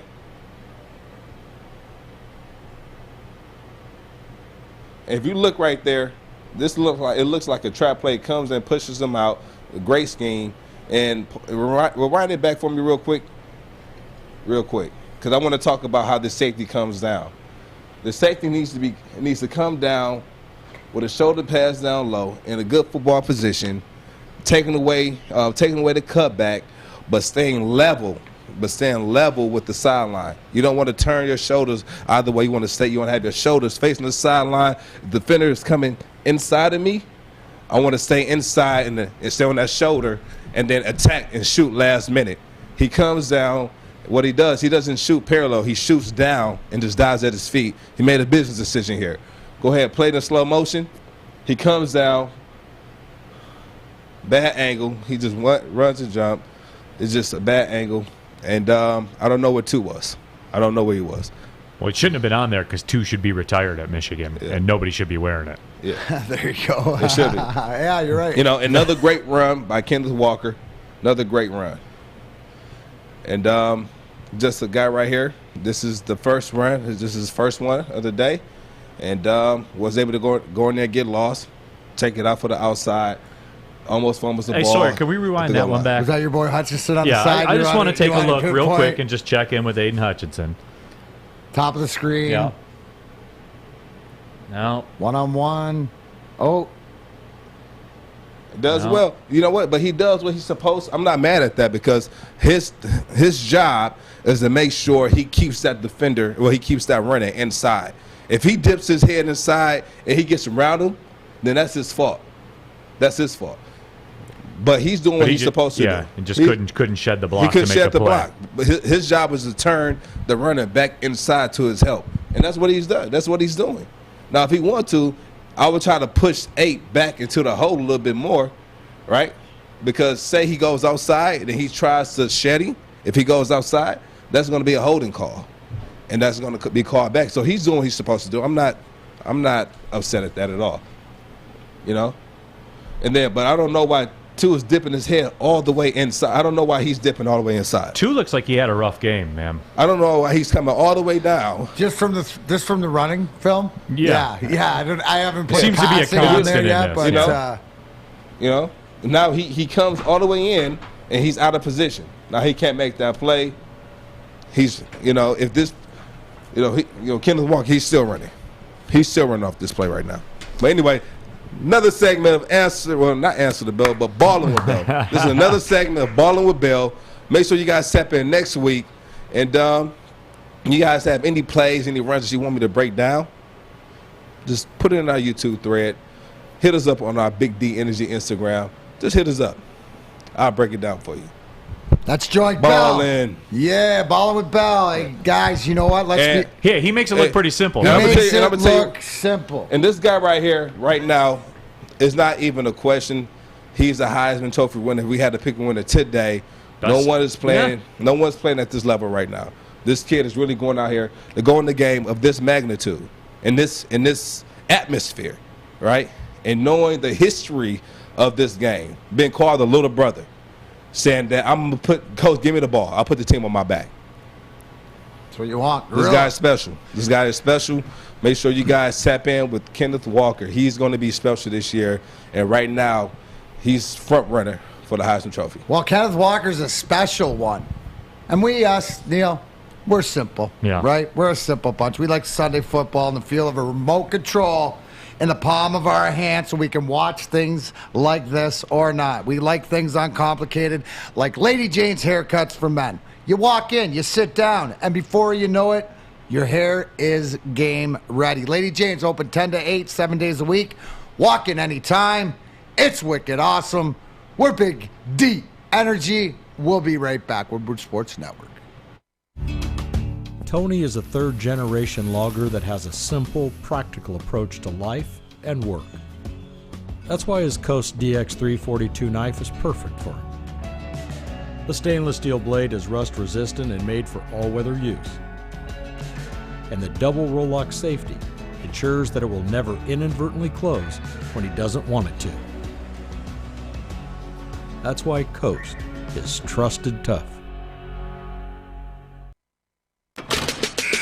Back at it here, Big D Energy, Woodward Sports Network. Neal Rule, Darren McCarty, Joique, Ballin with Bell. Another great job, Joique, by you as always. Again, learn something every week, man. I do. Real talk. Learn something every week. Fish is in the bowl. Sawyer is in the production booth as well.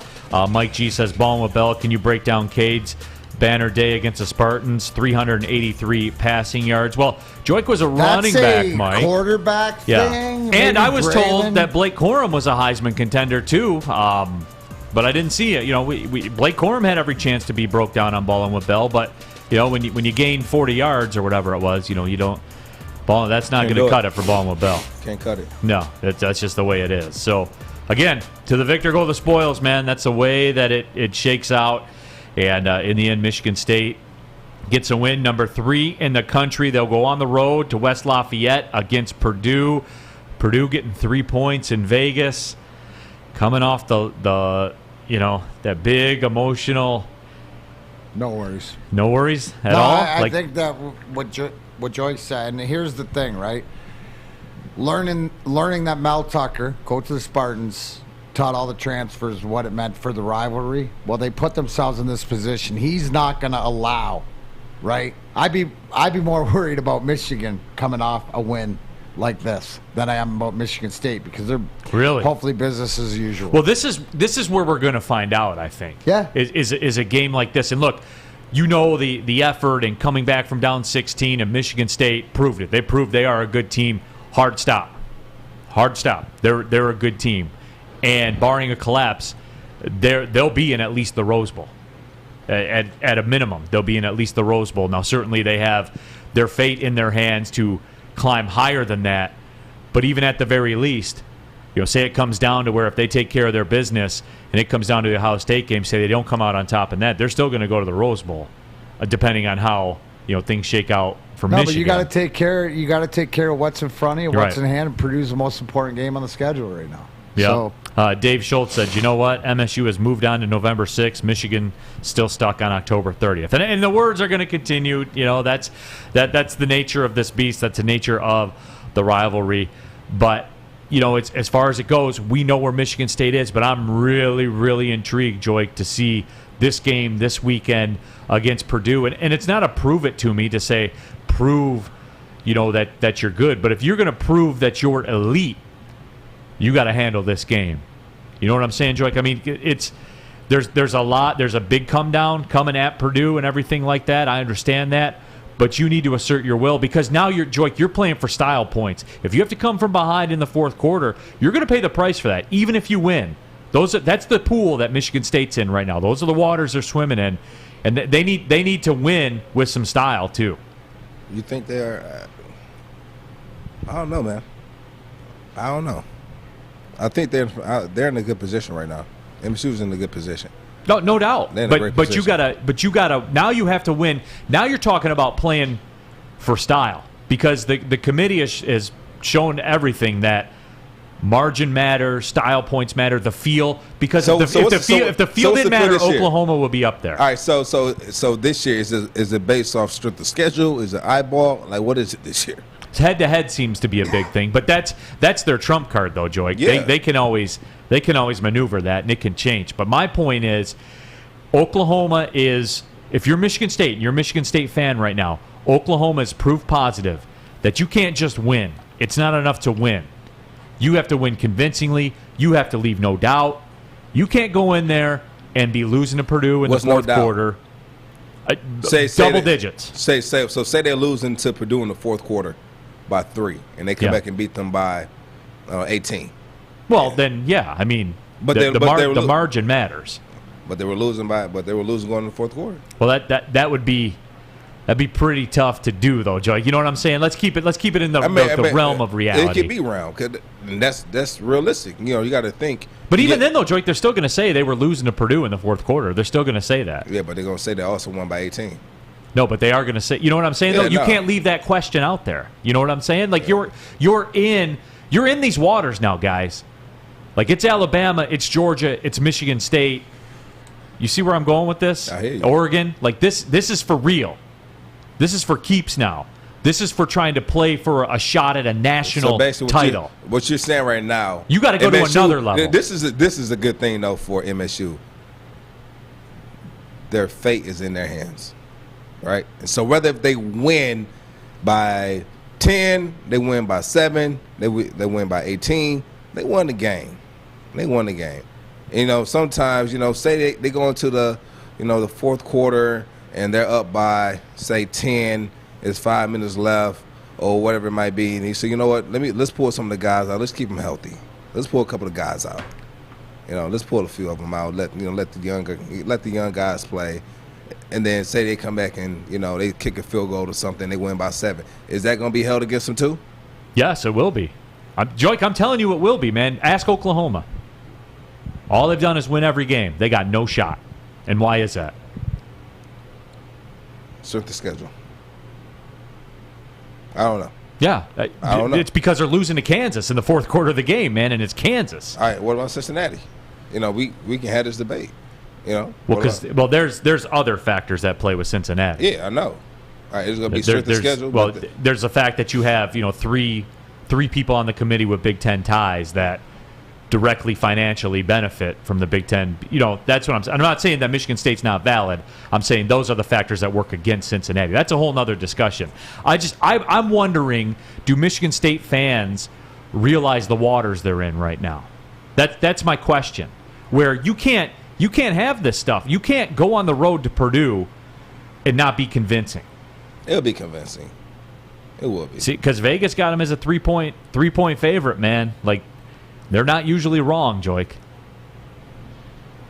That's all I'm saying. What Neal's saying is Vegas expects this to be a close game, right? Like Vegas expects it, whether State wins or whatever like this. But that could come into it, Joique. The way the spread is, it could be because what good teams will do in any sport right now is realize what they've set themselves up for, but what they have to work towards. So they, to your point, look at them to get out, to get a good lead, to keep the hammer down, the way they finished that. To not be threatened. To not be threatened. And then to be able to sub guys in, to be able to know that this is their plan to whatever else. Because the eyeball test at this time of the year, the benefit being number 3, right? You're going to get the eyeball test because the people that are watching are going to be watching. So they'll see that more so than if you were a number 12 or a number 15 or a Cincinnati who they don't see the human element, Joique. They already dismiss teams, right? Like it doesn't matter what a team can do. Like Cincinnati, they already they're out in their minds. They're already out, right? So in that aspect, Michigan State is already in. So the eyeballs are on those. So I don't think as much. They have to win the game. Yeah, and the more dominating of a win, right? Yeah, the better it bodes. You increase your chances. Is what I'm saying. And Chuck Brewer says, you're arguing that State has to win with style, but Cincinnati only needs to win. No, Cincinnati can't get in. Period. It's over. There's nothing that they've proven. The committee's proven there's nothing Cincinnati can do to get in other than have multiple teams have a total collapse. That's the only way. Cincinnati's a non-factor. I'm saying for Michigan State, when it comes down to it, you have to win these games. You have to keep your spot secure. And to do that, they've proven this. Again, I compare it with the Oklahoma syndrome. That's what I'll call it. You start coming down the stretch, and you look at Michigan State's schedule, and being at Purdue, home against Maryland, at Penn State versus at Ohio State versus Penn State. You start, you get to the point where you have to come back in the fourth quarter to beat Purdue, and you play Maryland, and you're losing in the fourth quarter to Maryland. Shine's going to come off, man. DMac, it is. And I know that Michigan State fans are saying, well, we're in if we win. Don't be surprised. How about this? Don't put yourself in that position. That's you know what I'm saying? Like I always remember Jimmy Johnson. Your destiny. Yeah, I always remember Jimmy Johnson, that clip of Jimmy Johnson talking to Miami when they went into Notre Dame and got jobbed by the refs. And Jimmy Johnson, talked about the fact, I told my team on Friday, don't put yourself in a position to where the referees have to decide your fate because you know what's going to happen. Yeah. And they got in a position where the referees had to decide their fate, and you know what happened. But that's what I'm saying is this is the reality. And tons of credit for Michigan State. Tons of credit. No one expected this. Nobody. No, absolutely not. So this is. But you're here now. But you got to seize this opportunity. Seize the because opportunity. That's all I'm saying. That's it. You forget what was projected. Forget. Oh man, they put themselves in a good spot. Go out and do what you do. And that's when we're watching Ballin with Bell. We're watching the running plays break down. The one thing that you can't tell me is that this Michigan State team isn't on the same page on offense as far as their linemen. We just watched it. We just watched it, right? So to me, Tuck's got something real good going there, and it's the belief as much to the players and they go out and they do it, and we've seen it, and because they have hopefully the Heisman Trophy winner, who's proven in the biggest games that when they need it, give me the ball. Let me put it on his back. So here's the thing. It seems to me like if there's any inkling of something being off in this game, they're just going to ride their horse, right? Ride Walker. And I think people aren't hearing me right when I say, I'm not saying Michigan State's not the better team. They are the better team. But what I'm saying is you can't put yourself in that position. You can't have games like you did against Nebraska. You can't. The microscope is turned all the way up now for everybody across the country. But that's where if you're a good team and if you're supposed to be number 3 in the country, then that game where you didn't play your best or where you squeaked by or the eyeball test, well, that's not who you are now. Right? That's not who you are now. That's exactly what I'm saying. That's everything is different. You are now. Keep showing who you are now. What teams would you have in there? I mean, if you had to choose the playoff, who would you have in there? Would you have Alabama in there? Oh, absolutely, yeah. Because if Alabama played anybody in America, that's who I bet my mortgage payment on. I hear what you're saying, but if we're talking about numbers, if we're talking about winning convincingly, like they lost to Texas A&M, right? Who started the season number 5 in the nation? Who's like number 14 now? Can I finish? Well, I'm just telling you. Yeah, that's what it is. All right. Well, they lost to Texas A&M. Mm-hmm. All right. It's not about what we think is what we know. Right. Right. They almost lost to Florida. All right. They almost lost to Florida. Yep. Both road games. Yeah. All right. So you look at these scenes. Florida lost 4 games this year. Right. And you almost lost to Florida. Well, Michigan State almost lost. And Michigan State, by rights, maybe should have lost to Nebraska, who's awful. We can play that game all day long. We can do that, right? But, do we look at a team like Cincinnati, right? who go on the road. I would have it the way they have it, except I would sub out Oregon for Cincinnati. That's how I would have it. Okay. Yeah, me too. Michigan State deserves to be where they are. My point in this discussion is going all the way up now. The whole world is different now for Michigan State than it was 6 days ago. The whole world is different. The attention to their games, the attention to their margin of victory, how Kenneth Walker plays, all of it is a national story now. It's a national story. It's not Michigan State, and Gus on there going, ha ha, and we're going to be moving around some furniture. Like, it's not that anymore. Like, it is a national story. Everybody across the country who follows college football is going to be watching. Every Heisman voter is going to be watching. That's what I'm saying. It's going all the way up now. What do you got, Fish? Speaking of Gus Johnson, he's calling the Ohio State game on Saturday. Okay. I know a lot of people like him, and that's good. If people like it, cool. I'm for it. I'm just telling you who he's calling, so if because a lot of people view games based on announcers unless it's their team. So if you have a favorite commentator you like, do you have a favorite commentator? Kevin Harlan, nationally. Oh. Yeah, Kevin Harlan's great. So it's either him or Lions. Who would you choose? For NFL. Like, he's calling, let's say, the Chargers and Packers. You either have him or you have the Lions. Yeah, I mean, I'm a bigger fan of Kevin Harlan's work, but it doesn't, whatever. I'm going to watch a game regardless. It doesn't matter. I'm going to watch the game. Like, they have me watching the game, so it doesn't matter. You know what I'm saying, Fish? Yes, I do. All right, when we come back, Michigan is hosting Indiana. Certainly they'll be looking to bounce back. Matt Stafford's a favorite to win the NFL MVP Look at as that first well. year out of here, huh? Yep. Yeah, first year out of here. That's crazy to me. Run him out of town. Yeah. Run him out of town. Run him out of town. Favorite to win the MVP. He's terrible. He's terrible. We're gonna get. Oh yeah, the Tigers made a trade too. We're gonna break that down a little bit. Yes, as the well. catcher, another catcher's jersey for DMac. Another Yes, catcher's jersey for DMac. We'll be back with all of it. We're coming down the stretch here. Big D Energy, Woodward Sports Network. Big D.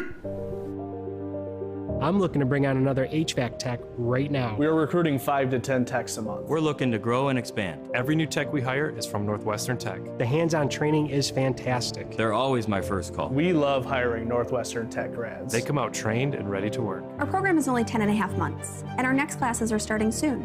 So why wait? I'm looking to hire Hire a graduate Of Northwestern Tech. Northwestern Tech. Northwestern Tech. Northwestern Tech.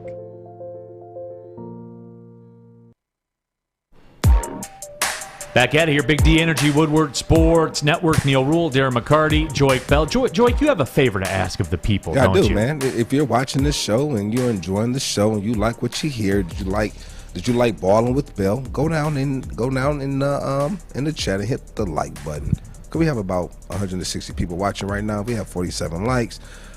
Let's try to get to 100 likes, everybody. Please, just go down and hit the like button. If you want to subscribe.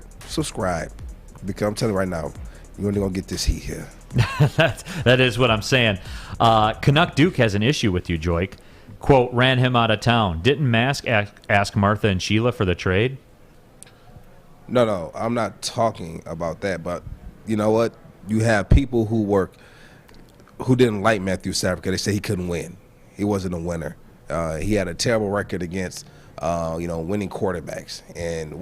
And the case was it that? Or did we just not put the right pieces around him? Does anybody take into consideration? Well, you can't, because the argument is he had Calvin Johnson and he had you and he had different. So the thing is, does anybody take into consideration, right, that maybe he's gotten better under the coach? That it seems that they work. And I know Jim Bob Cooter and him work good, but I mean, it just seems that everything has fallen into place that he needed. But does anybody think that maybe he's gotten better? He's gotten smarter with the ball. He's like, there's something to do that you cannot. Hold on, D-Man. Let me clarify real quick. Yeah. No, I know you didn't say. No, I'm talking about for. Yeah. When people say he had Calvin Johnson, he had me, he had Reggie Bush, he had Golden Tate. Understand this. In 2016, he didn't have me. He didn't have Calvin Johnson, right? He didn't have that guy. He didn't have Brandon Pettigrew anymore.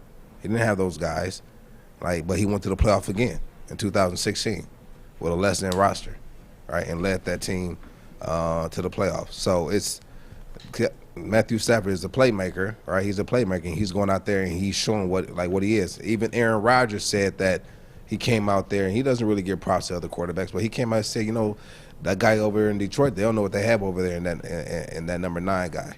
And so I'm telling you right now, he keeps playing that way.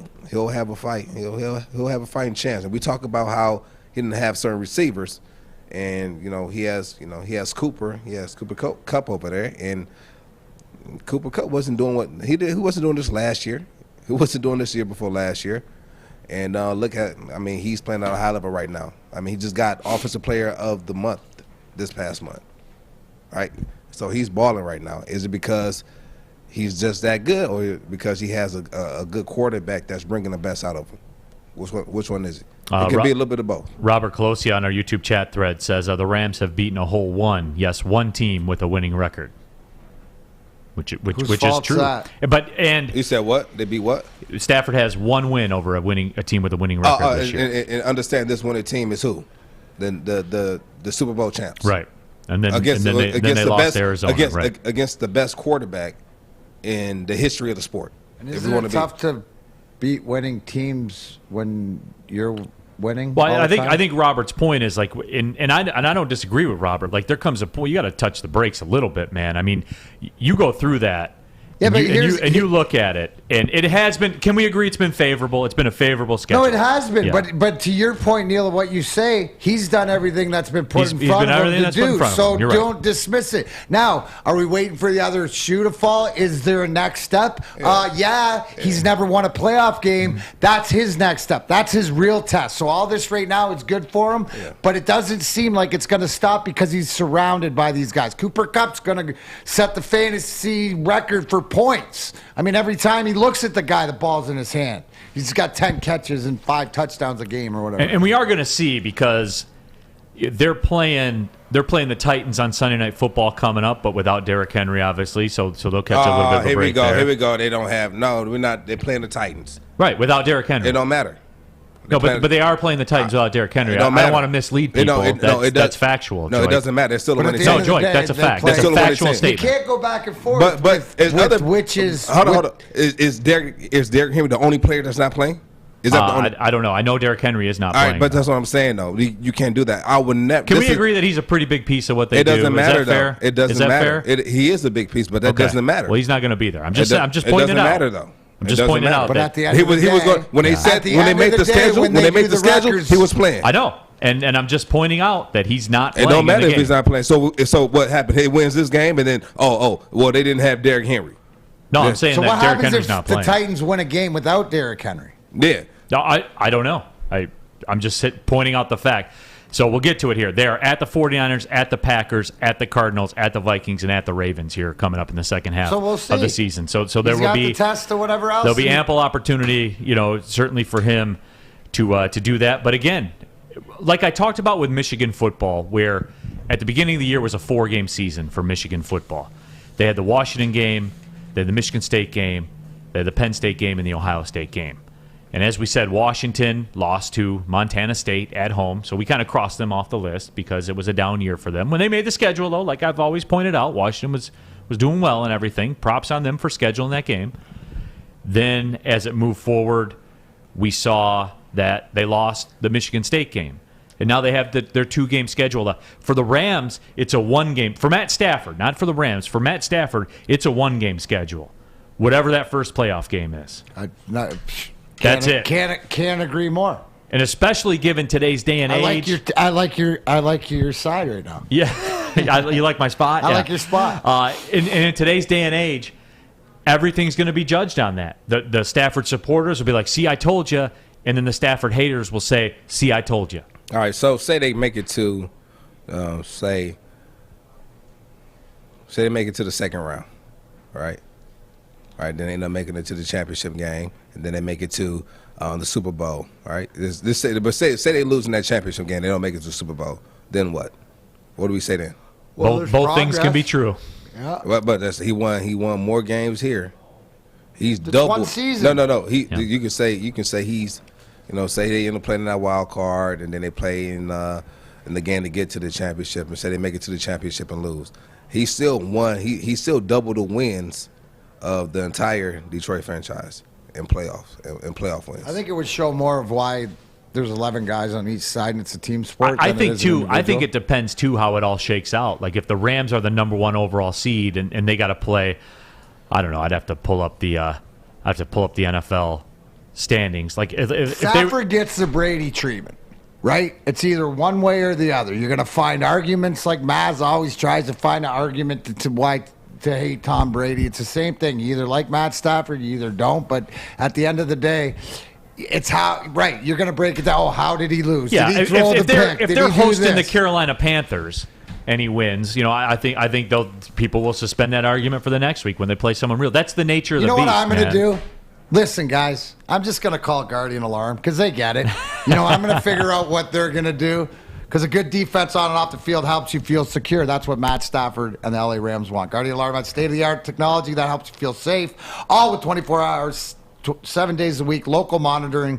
You can use this phone to do everything. Listen to this. Guardian Alarm also has convenient features that let you check in on your home, control lights, temperatures, detect smoke, or even carbon monoxide, that deadly silent gas. It will even let you lock and unlock your doors. So listen up. I'm going to tell you. You need to call 1-800. Stay out. That's 1-800. Stay out. One more time for the people in the back, Fish, if they didn't hear you, 1-800. Stay out. Get out of my house. Get out of the fish tank. Get out of the bowl, the ones and twos, wherever it is. Guardian Alarm is your alarm company that's trusted for over 90 years at keeping families safe. Guardian Alarm, your local security expert for Big D Energy. We'll be back. Wrap this thing up on this fine Thursday. Woodward Sports Network.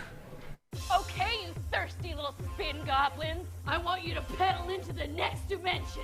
Spin it! Spin! Spin! Uh-oh! Carmen's falling behind. Let's give her the hiss of shame. Spin! Spin! Spin till you bleed! Don't ride the bike of shame. Come to Planet Fitness and find your own lane with tons of equipment, free fitness training, and no hissing. Join today for just $10 a month.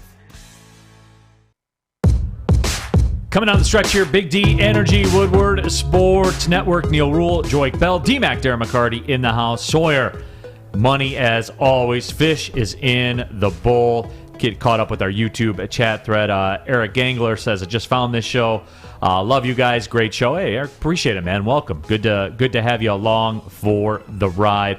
Doug Fungus, what's the Lions record without Stafford again? Mic drop. Yeah. Predator Kingdom says, yeah, but Brady's a different beast in January and February. That and everybody loves the Fish with the stay out. I think Guardian Alarm needs to recognize what they have and start negotiating with Fish's people.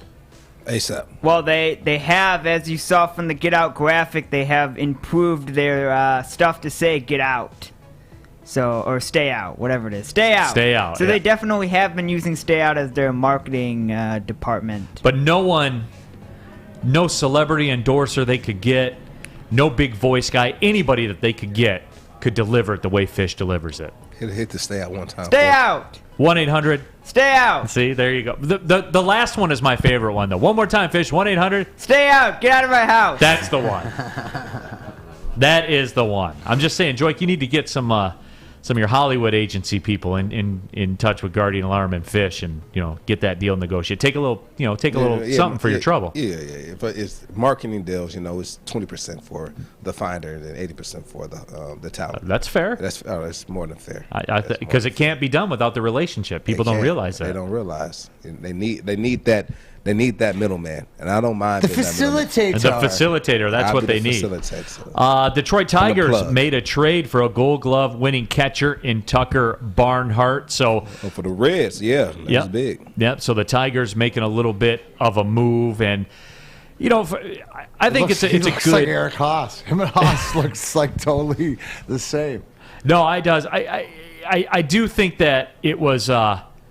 That was a nice little controlled move by the Tigers. Nick Quintana they gave up. He's not a top 30 prospect. You know what they say about 24-year-old prospects, DMac, that aren't in the top 30. They don't really say In anything. baseball? Yeah, they don't really say anything about him. That's No. that's the point. But Tucker Barnhart coming here from the Reds will make $7.75 million. I like it. I like it a lot, You know, man. low Two-time risk. defensive Gold Glove winner, worked the pitching staff, stuff like this. Yeah, this is a big move, especially when you look at our young pitching staff. So this is a guy who's established, well respected. I love the fact he comes in and has high praise for the manager, and the manager's a catcher too. So this just seems like, it's something that I got to right here, Al Avila. Give you one of those, brah. Yeah, last year played in 116 games, had 7 home runs, 48 RBIs. So, could be a double-digit home run guy if he plays the whole season. But again, the age is creeping up. It ain't for that though, right? No, It it's not. It ain't for that. But you do have to produce something. Absolutely. But I think that's solidifying because he's a guy that will put decent numbers on. You can't have a Grayson Griner, batting under 200 or something like this. And Eric Haas did a good job, with the bat, and his versatility allows him to make this move. So he's a left-handed remember, you hitting still got catcher. Jake Rogers. Yeah. I just get another jersey. DMac gets another jersey. But I think it does show that they're trying to some degree. The Carlos Correa thing, everybody's acting like that's a foregone conclusion. You're going to be looking at that 10-year, $300 million contract. That's what it is. So I just don't think they're there yet, Mac, to take on that kind of commitment. No, I don't, but hashtag 2023 seems Sure. a lot closer. And, we're going to take this back, what I say, the drone, the 10,000-foot view. These Tigers are slowly but surely, and this offseason, and we'll see what Al Avila does, but they're putting a squad together.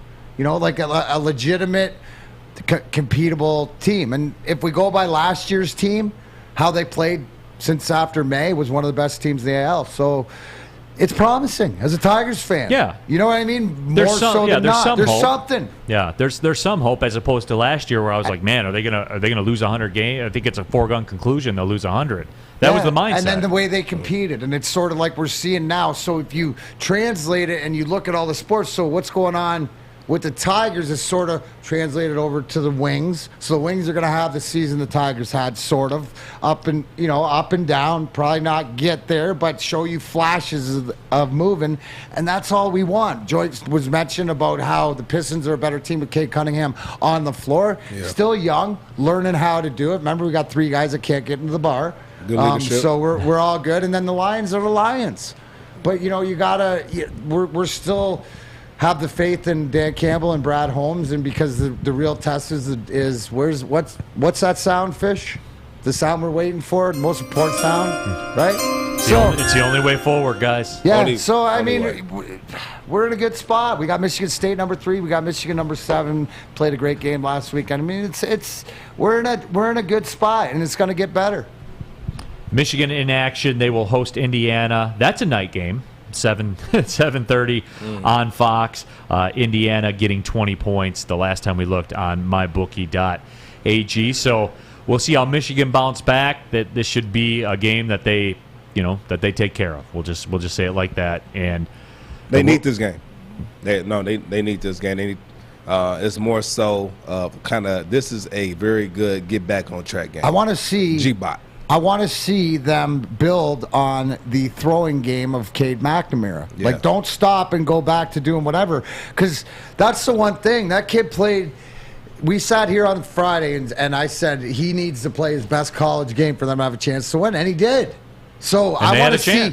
And they had a chance. And I want to see that progress. Down the line. I want to see that on the tail end. Yeah. Yeah, that's what I want to exactly. see. Build on it. So, there's a kid that has confidence If coming Michigan, into. so say Michigan goes out and beats Ohio State, and Ohio State beats MSU, how do you think that'll work for the playoffs? Michigan State should get in because they beat Michigan when they played. Okay.